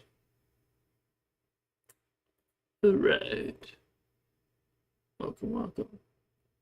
Oh, was she a mouse? Yeah, that's the one funny thing about this program. You could see like everyone like hovering around, you know? It's kind of fun. Okay, I was gonna look for... I don't know how interactions do work on that particular thing there. Let me get this. Don't do that. That's annoying. No. This isn't gonna work at all.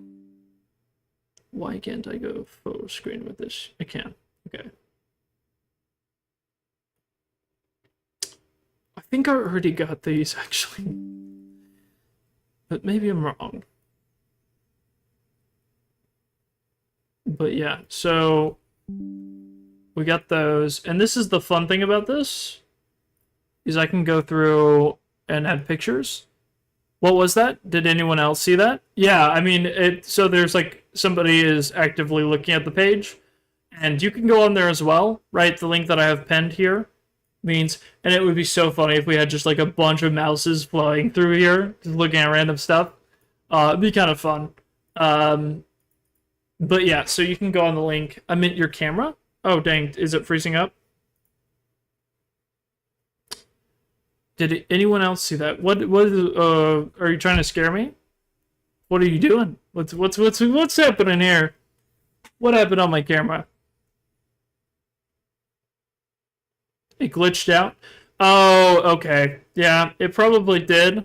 Hopefully it didn't do that for too long. It does do that. This is like a really cheap camera. Let me check the stream. Because I do believe you. I do. Let me go here.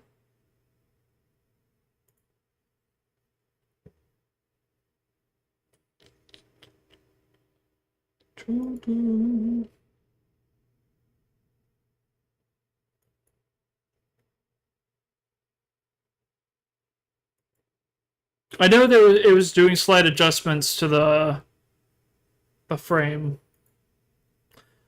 But yeah, I don't know exactly. Okay, but I'm gonna add, let's see, the encyclopedia.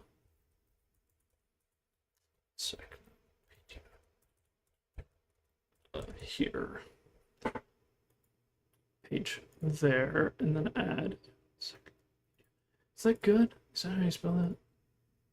Yeah, add I can add all the FNAF things. You can see all the freaking random FNAF screenshots I have.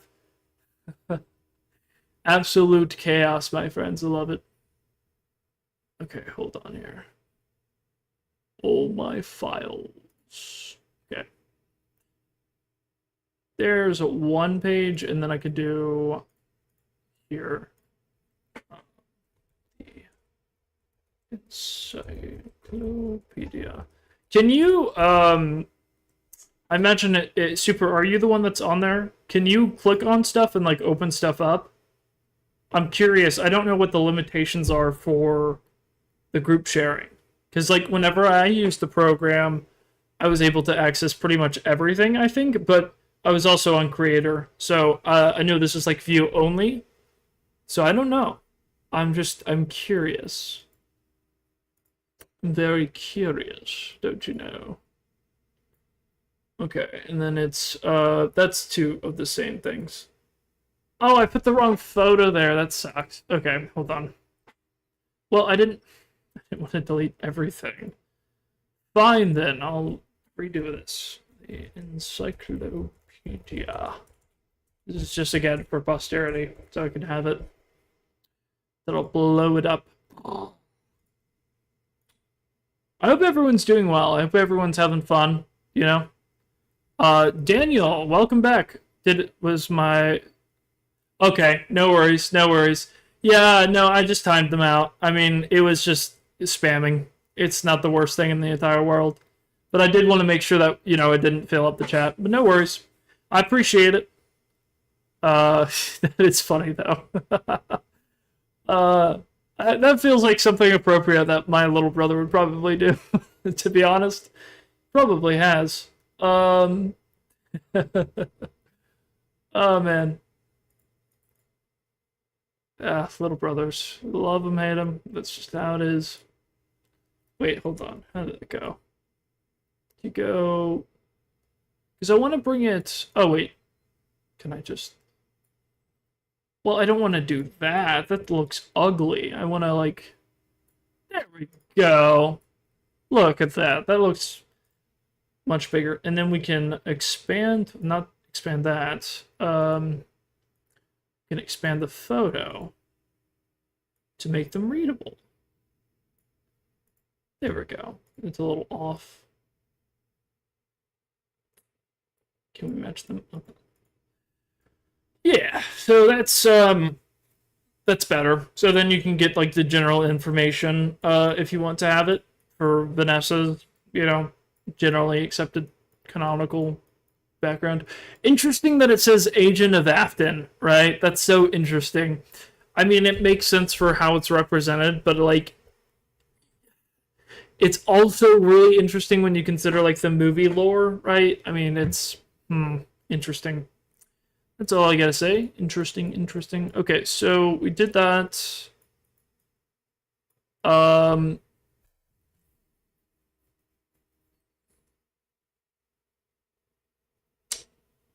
Okay. I know we don't have any music going on right now. I've been kind of like pausing it. Mostly because like I was playing the tapes. Okay.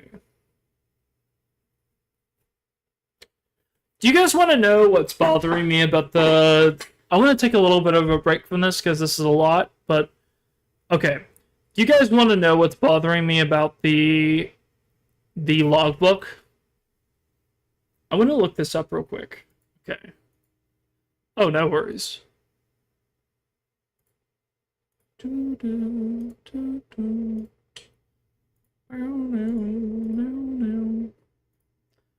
Okay, so... I have a way of showing this that I think is good. I have the entire logbook, survival logbook on file. And it's on the third page, is the one that I'm looking at.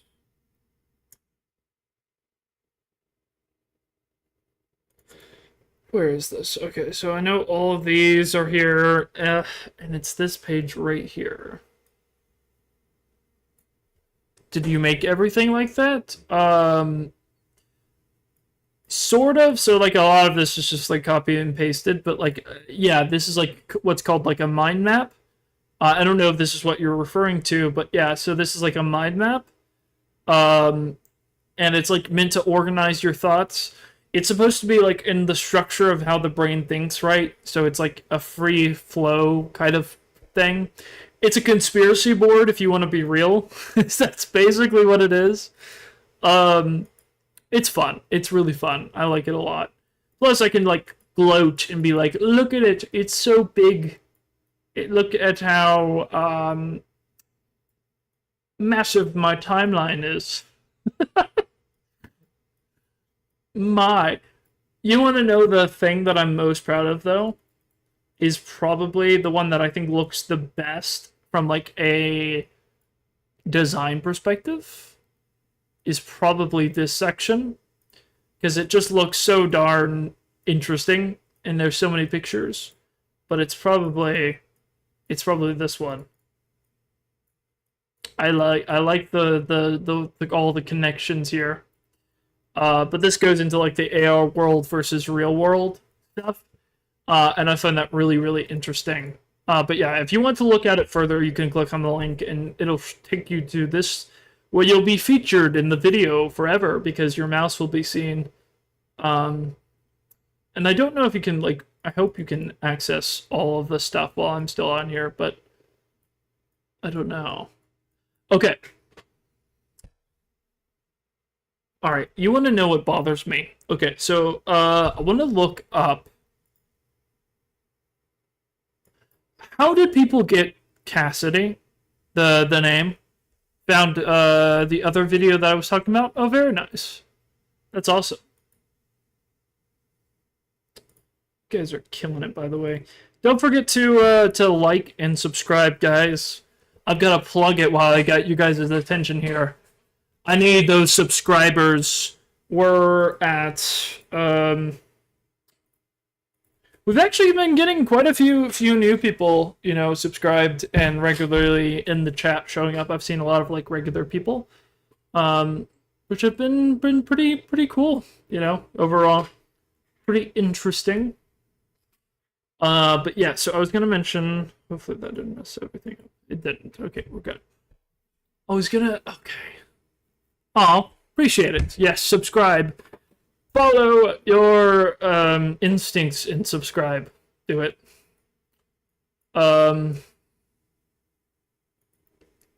know what's so funny though? I will say I am such a bad content creator, and I know you're saying you're gonna subscribe to me because like Glitch Productions just put out their new show, and like anyone in their like right mind would have been like, this is a great content, you know, thing. You could easily make this into content. You could like record your reaction to it and it would be really fun. Me, I'm thinking I just want to lay in my bed and watch this 30-minute pilot in peace while I eat food. And that's what I did. That's how bad of a content creator I am. I like to enjoy things as they are. Like that, I find myself doing that with like FNAF music all the time where I'll just like listen to something and I'll be like, crap, I should have reacted to that. Because then it's like I post my reaction to like episode 8 of like the Digital Circus, and then it's got like pretty good viewership. That's not what it's about for me, but it's interesting. Completion of Mega Pizzaplex before and after. Oh, interesting. Okay, that's the name of the video? Interesting. Okay. I need everyone's collective eyeballs on me right now because I need help.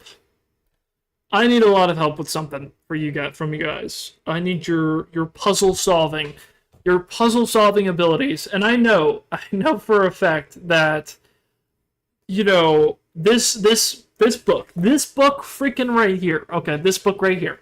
The survival logbook is something that has been talked to death, right? Everyone has looked at this. There is one thing that bothers the heck out of me, right? There are clear puzzle things in here, right? The boxy grid is one of them. It literally has faded letters that say ABC on it. It is a 9 by 45 grid, right? It has 9 horizontal It stops there. And then it's 45 on the line. Okay, that's interesting. But, okay, I'm going to present to you, this bothers me, guys. Okay, look at this. And I want you guys to see, can you picture what I am frustrated about? Can you see it? This is from the survival logbook. I can show you the picture so you know it's real. It's real, guys. It's not me just making this up. It is right there. I wouldn't mind looking at those on stream eventually. Probably not today, because, you know, I've already gone for like 2 hours or so. I don't know how long those are, but probably pretty long. Did you know Cuphead?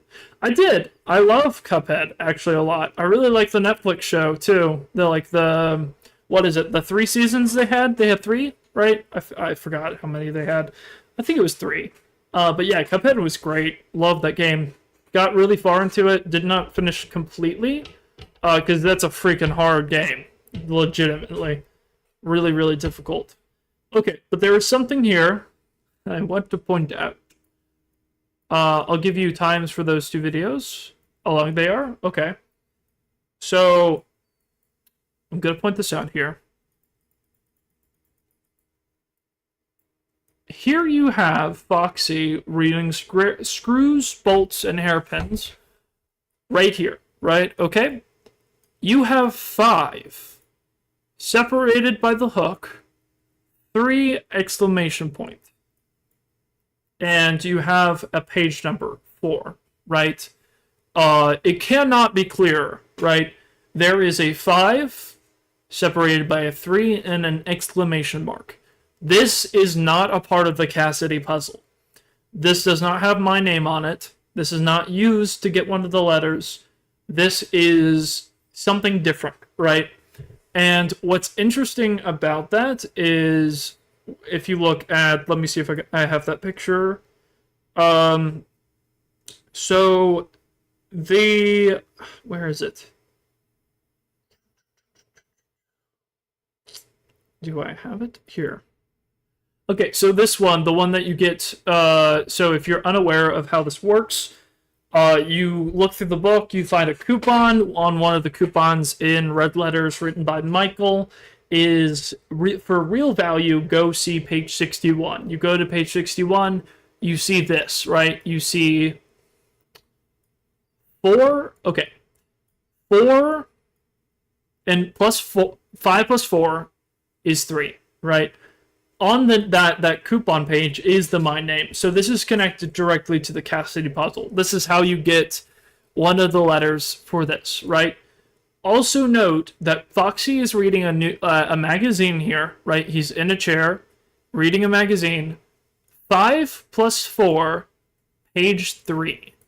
These are page numbers. If you look at where the page numbers are located, you see this is a page number. Wouldn't you like to know that the page number it's referring to is page 3, in which you have 3 on the side? It is how to use this logbook, right? So what this is setting up is that this is the puzzle that you are going to use throughout the entire book, not just the my name. This is how you're going to use the book, is the number plus number page number, right? The whole thing of how you get Cassidy. But I'd like to read this to you guys because I think it's interesting. And again, this has been talked to death about. But how to use this logbook. Welcome to the first day of your exciting new career. This journal was designed for you, Fazbear Entertainment's newest employee, to both welcome you and ensure you feel fulfilled and prepared during your first week on the job. We don't want you to feel overwhelmed, otherwise you might not come back. After each night's work, we ask that you take a moment for self-reflection by completing the various activities in the pages that follow. Some of these activities will review your training, while others will help you clear your mind and focus. And of course, don't forget to log any strange events that occur throughout your shift. Okay, so let's talk about the way this book is designed. And I think it's interesting because I'm starting to see a pattern, a little bit of a format that potentially could solve the puzzle. Everyone has said that, but I'm talking specifically about the Foxy Grid, right? And we'll go there in just a moment. But what it's basically telling you is that the book is separated into parts. 5 nights, right? There are 5 parts to this book. They are like in sections that are separated out, right? And each one of those sections, there's a bunch of like strange little peculiar things that you'll find, right? You'll find tally marks, right? You'll find like strange messages left by Michael. You'll find the my name references that get you Cassidy, right? The thing that I want to focus on here, that I think is interesting, and I want to get your opinions on, the Foxy Grid is something that's been talked to death about, and it is on, where is it?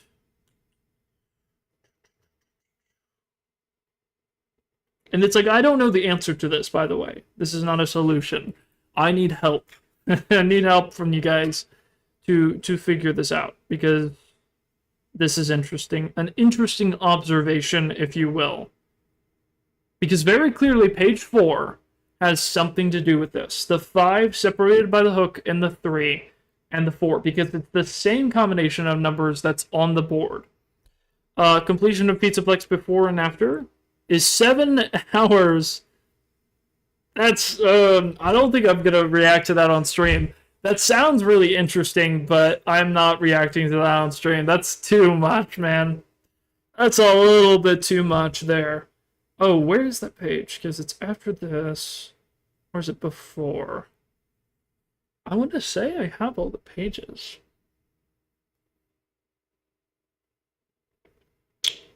Where did they go?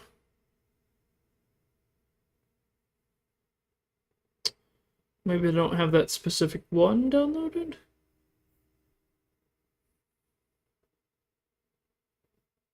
Okay. But I think that it's important that we look at this in the perspective of this is 5 separate sections, right? And I think that's important because... Okay, where is this?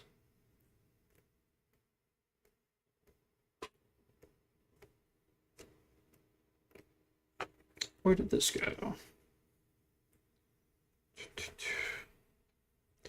Is it near the ending?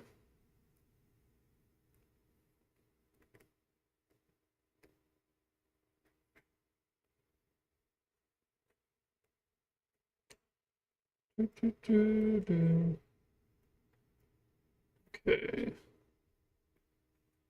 Okay, here it is. It's page 95.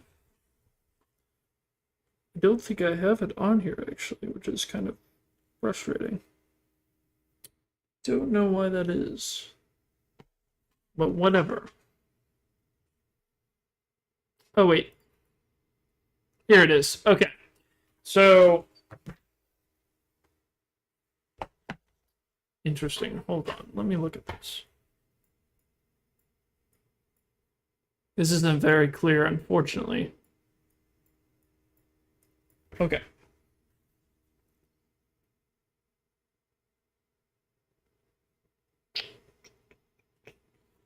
Okay. So...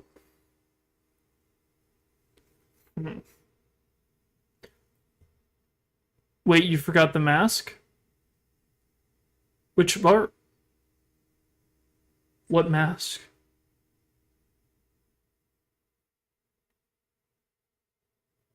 Explain. I'm intrigued. What mask? Are you talking about the...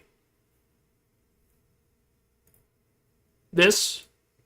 Are you on the, concepts?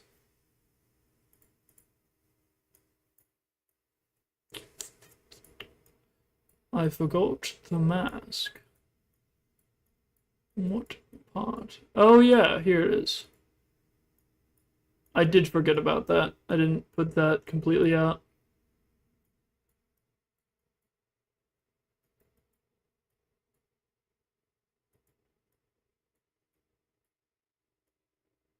There we go.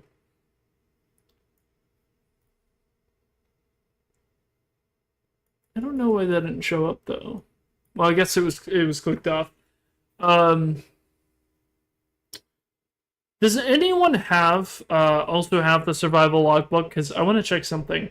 Is there a in the Floxy grid? There is like faded numbers on the side, right? They're strong until number 9. Is there also a 10 and 11 that are kind of faded but also there? Because I'm curious. Oh, hello, Prince Nightland. You are at work. Hello. Have you been listening in, or did you just get here?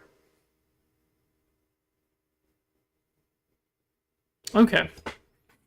Yeah, that would be interesting. I don't know if we'll get to it though, because knowing myself, that's a long video. Not to say the oh gosh, the job slur, dealing with a job at break. See, I don't know what that could mean. Also, other than hopefully just job. Just got here. Okay. Well, I don't know if my entertainment value is going to be enough to sustain you, but I hope so. Yeah, but I hope you're having a good day at work, though. Hope everything is good. Oh man, it's so funny seeing like the mouse go through.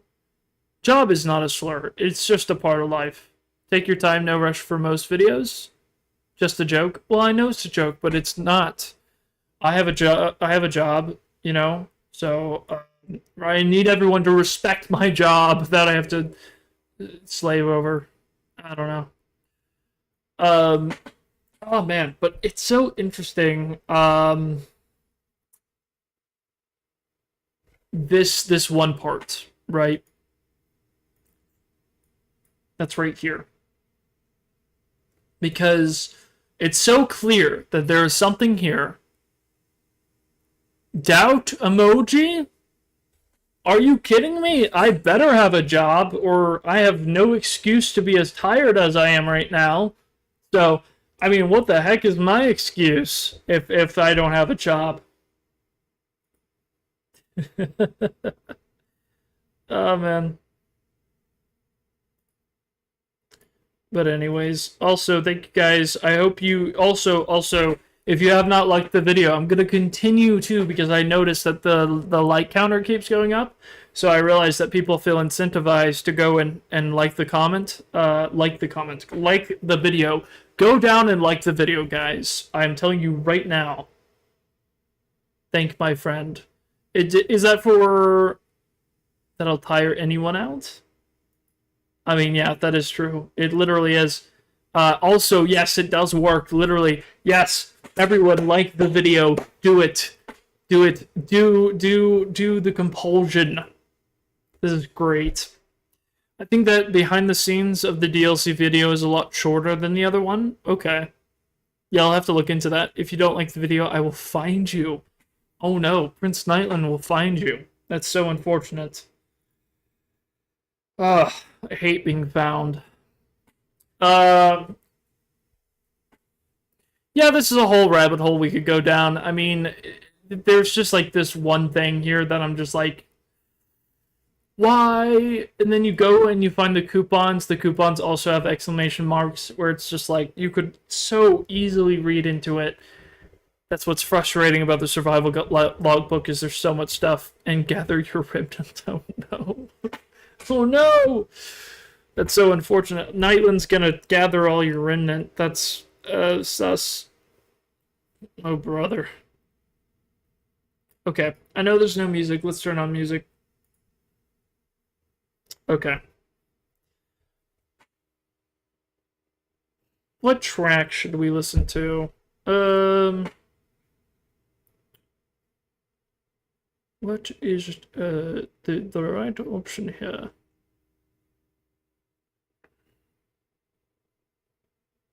Crawl into my belly.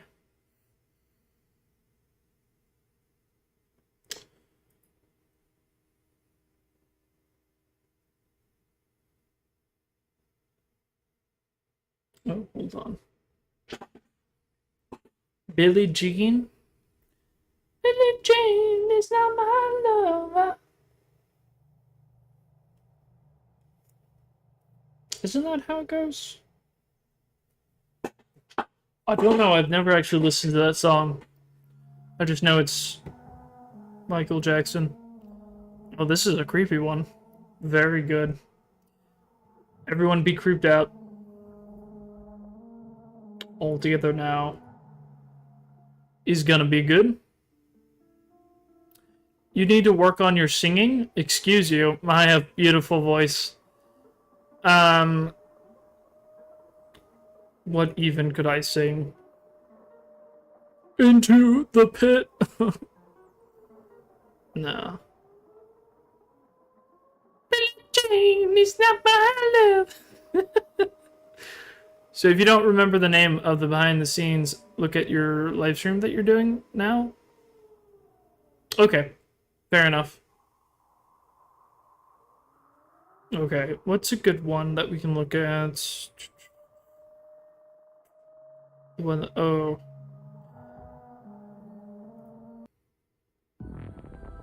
I like this one a lot. Oh man. Okay. So we've talked about the therapy tapes. We've talked about Into the Pit a little bit, you know, in the beginning. I can do my own about insects.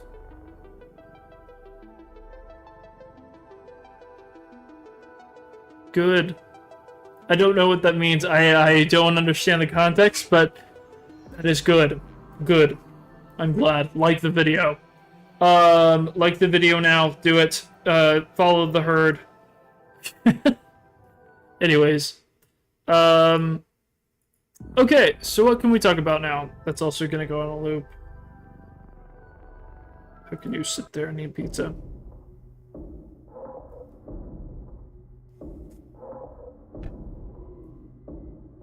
I got it? Oh, okay. So, play your next stream when you get around to tell me how you like it. Play your next stream. Stream, yeah, no, I'll definitely tell you. Again, I don't know, I'll have to look at it, but I don't know. There's a lot going on. Alright, what else can I do to entertain you people? What other things can we talk about? Sounds like you were in the back rooms. What is this music, bro? It's good music.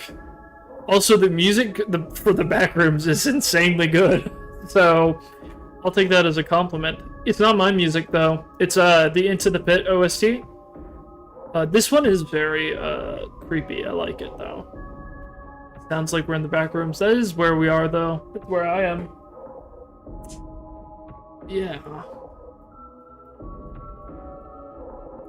Have you seen the FNAF movie before? I have. I have seen both of them. I do enjoy them.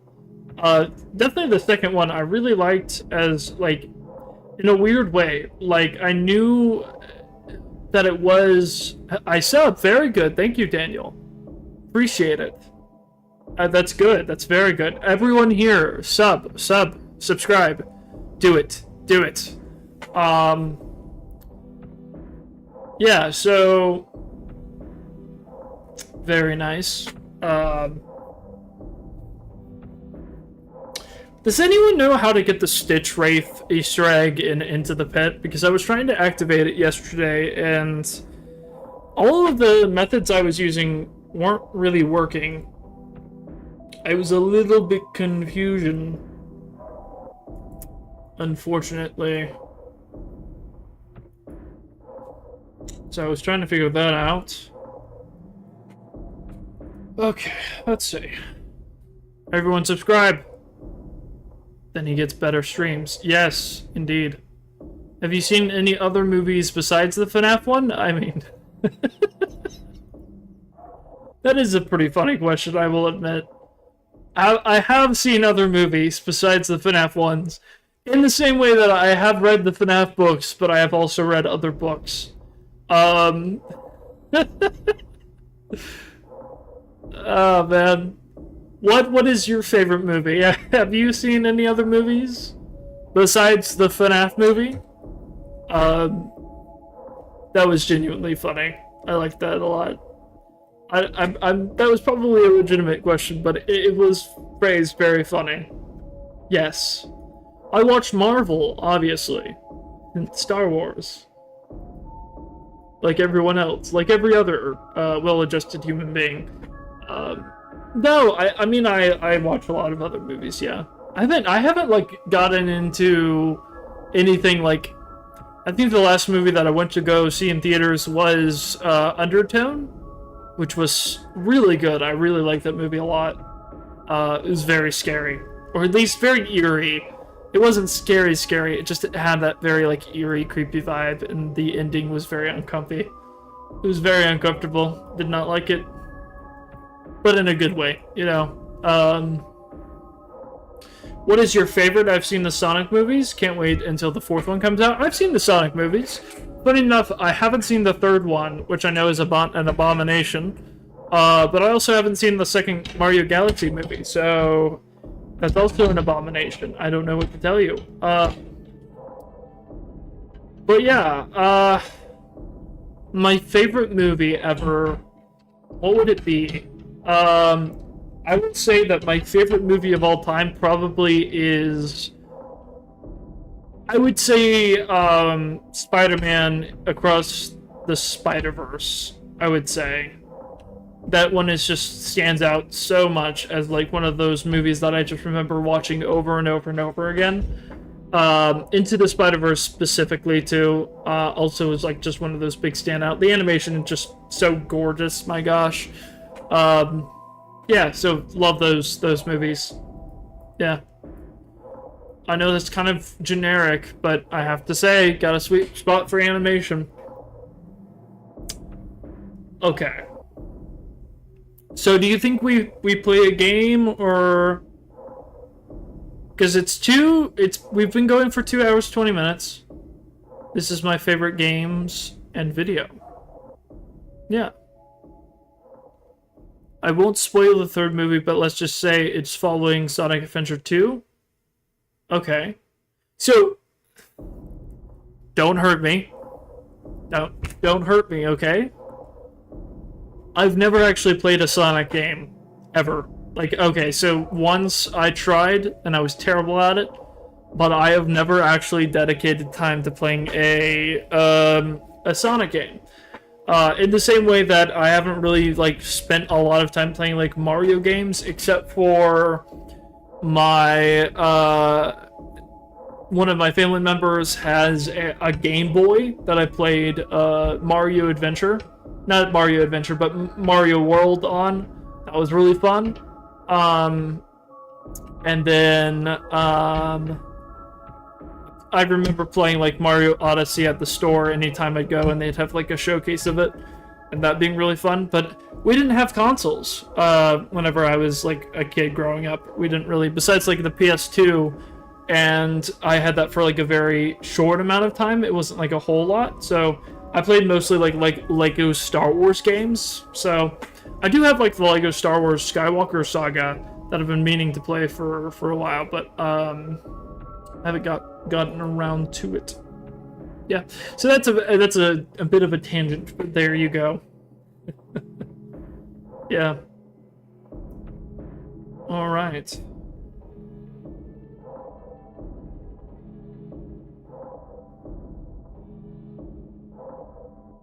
You know what I'm curious about? So I'm doing dual streaming right now, where I'm streaming between shorts and regular stream. I'm curious how much that's actually helping me.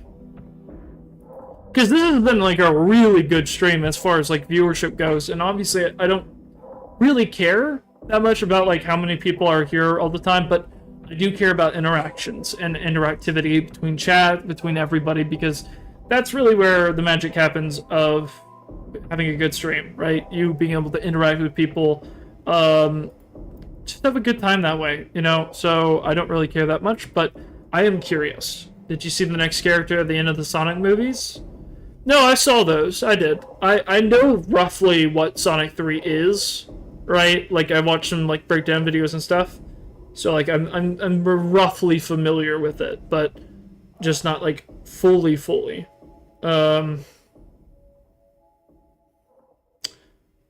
Yeah, I'm looking at.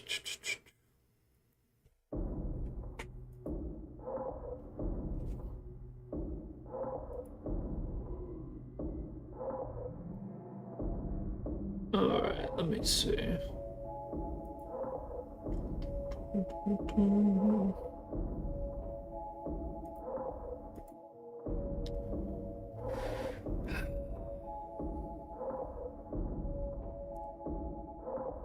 Yeah, that's pretty cool. Okay.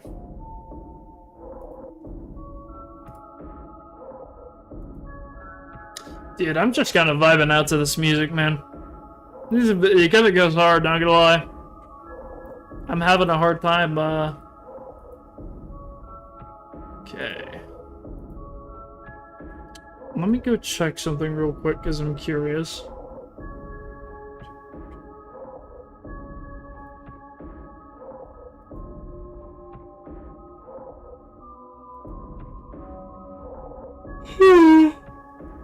Oh, man.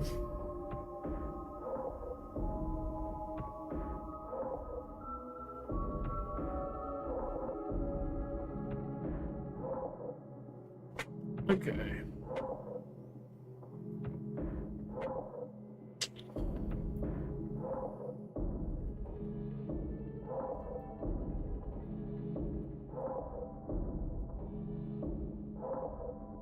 Have you looked at Before Other Words, Manny's clothes? Before Other Words that tell Joe what?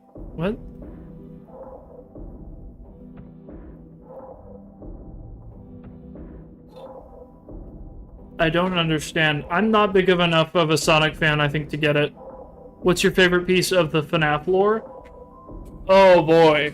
Oh boy. That's a good question. My favorite part of the FNAF lore is something that the rest of the community doesn't really talk about a whole lot. There's some YouTubers that definitely do. There's some people that absolutely do.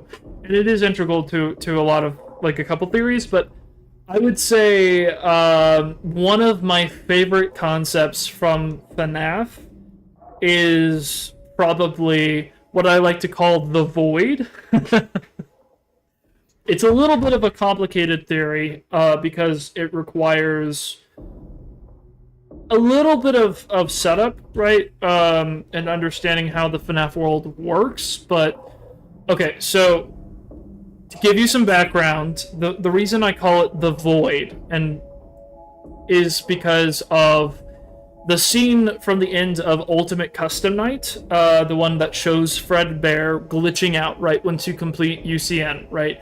A lot of people interpret that to being like the Fredbear moving on. I don't think so. I think that's Fredbear continuing to suffer in agony while he's tormenting Afton. It's to show that he is in as much pain as Afton is, right? They're tormenting each other equally. If you look at the background, right, it's like Fredbear in an all-black background. It's similar to what we've seen before in other motifs, like with the Fredbear plush, right? The clear, full black background with the eyes peering through, right?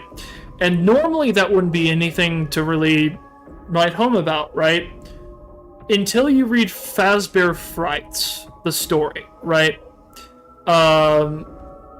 And once you get into Fazbear Frights, you'll start to notice there's a mention of strange supernatural occurrences happening in a place that is completely dark, pitch black, and that is, except for there are things there's like objects, there's places, but like typically it starts off in like a completely black void, right? And the reason I call it void is because the song that plays during that scene is called The Void, right? It kind of connects to the flip side, right? And like the FNAF world kind of stuff that I really like. But the idea of the void, as far as my understanding of it, is that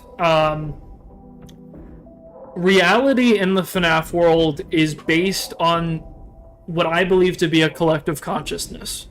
If you've ever gotten into some of the other franchises, like if you haven't played Alan Wake, I know that's such a weird call out. Okay, I'm a big Remedy fan.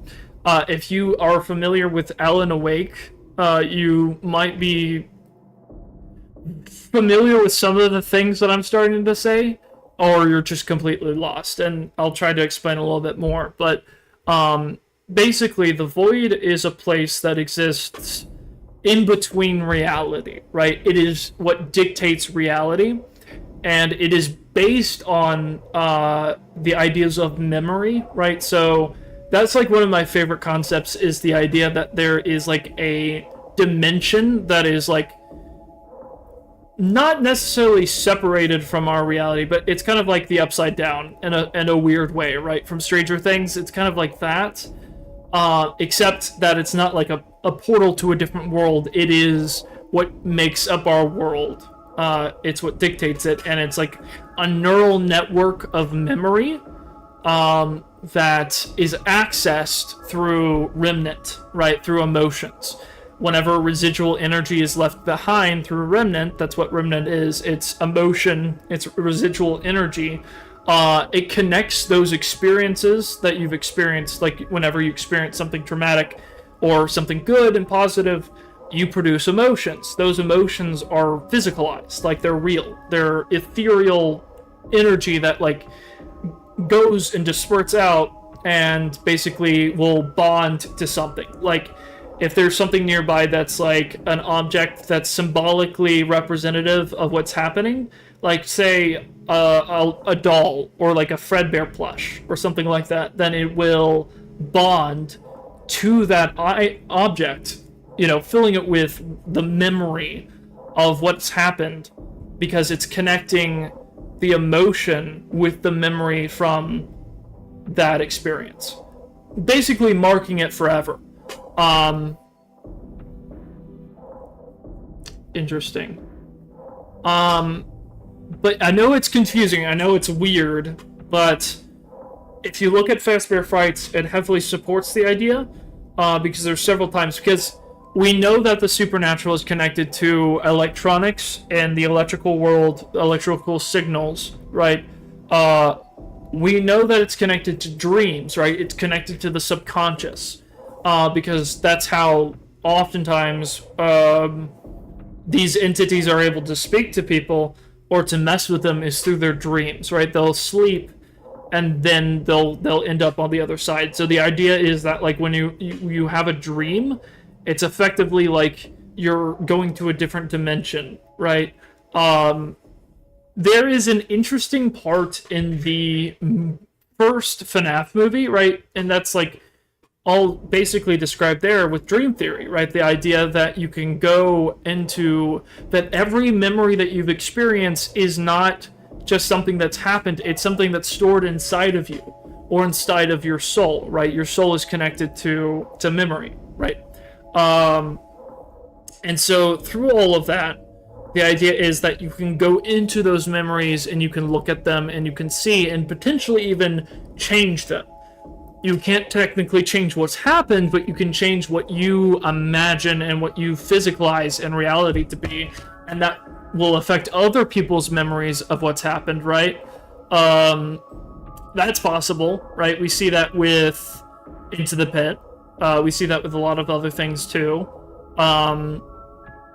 So to me, it's one of the most interesting, like, fascinating parts of FNAF, is kind of that other worldly supernatural element of it.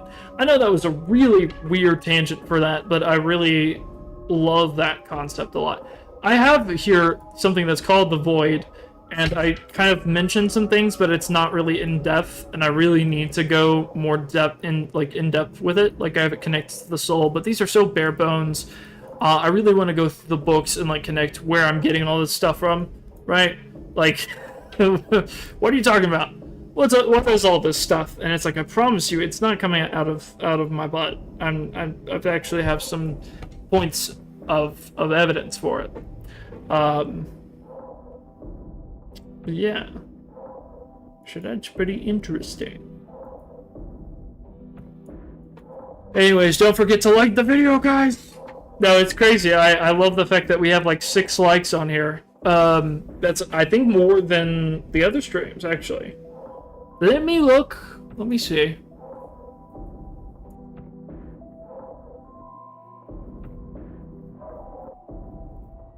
Does the FNAF SB game take place in the mall? I mean, yeah, it takes place in the mall. I think so. In the, Security Breach Pizzaplex Mall. Yeah. I would say so.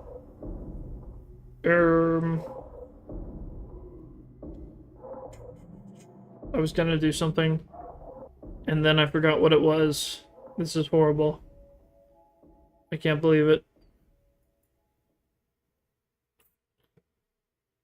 Okay.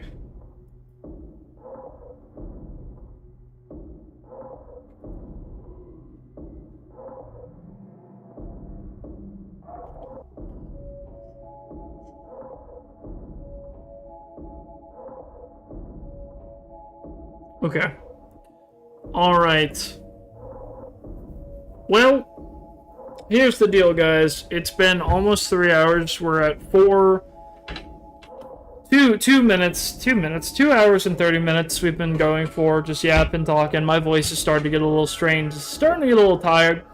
So what I might do is I might take a break. I might go off, just kind of enjoy the day for a little bit, and then probably eat dinner, and then maybe come back. We'll see. That's not a promise or anything, but it is a definite possibility. So I'm going to leave for now. I'm going to leave you guys. Thank you guys so much for joining me. Hope you guys enjoyed this. Thank you for liking the video. Appreciate that. I saw that another person liked. Thank you for all the subscriptions, because it feels like every time that I do one of these streams, I'll get people that come in and subscribe, and I really appreciate it. So, don't feel like I'm taking for granted the viewership that you guys have given me today. I appreciate it. But I will see you guys, and I'll have more things to talk about next time. But I hope you enjoyed this, and I'll see you guys next time. Bye.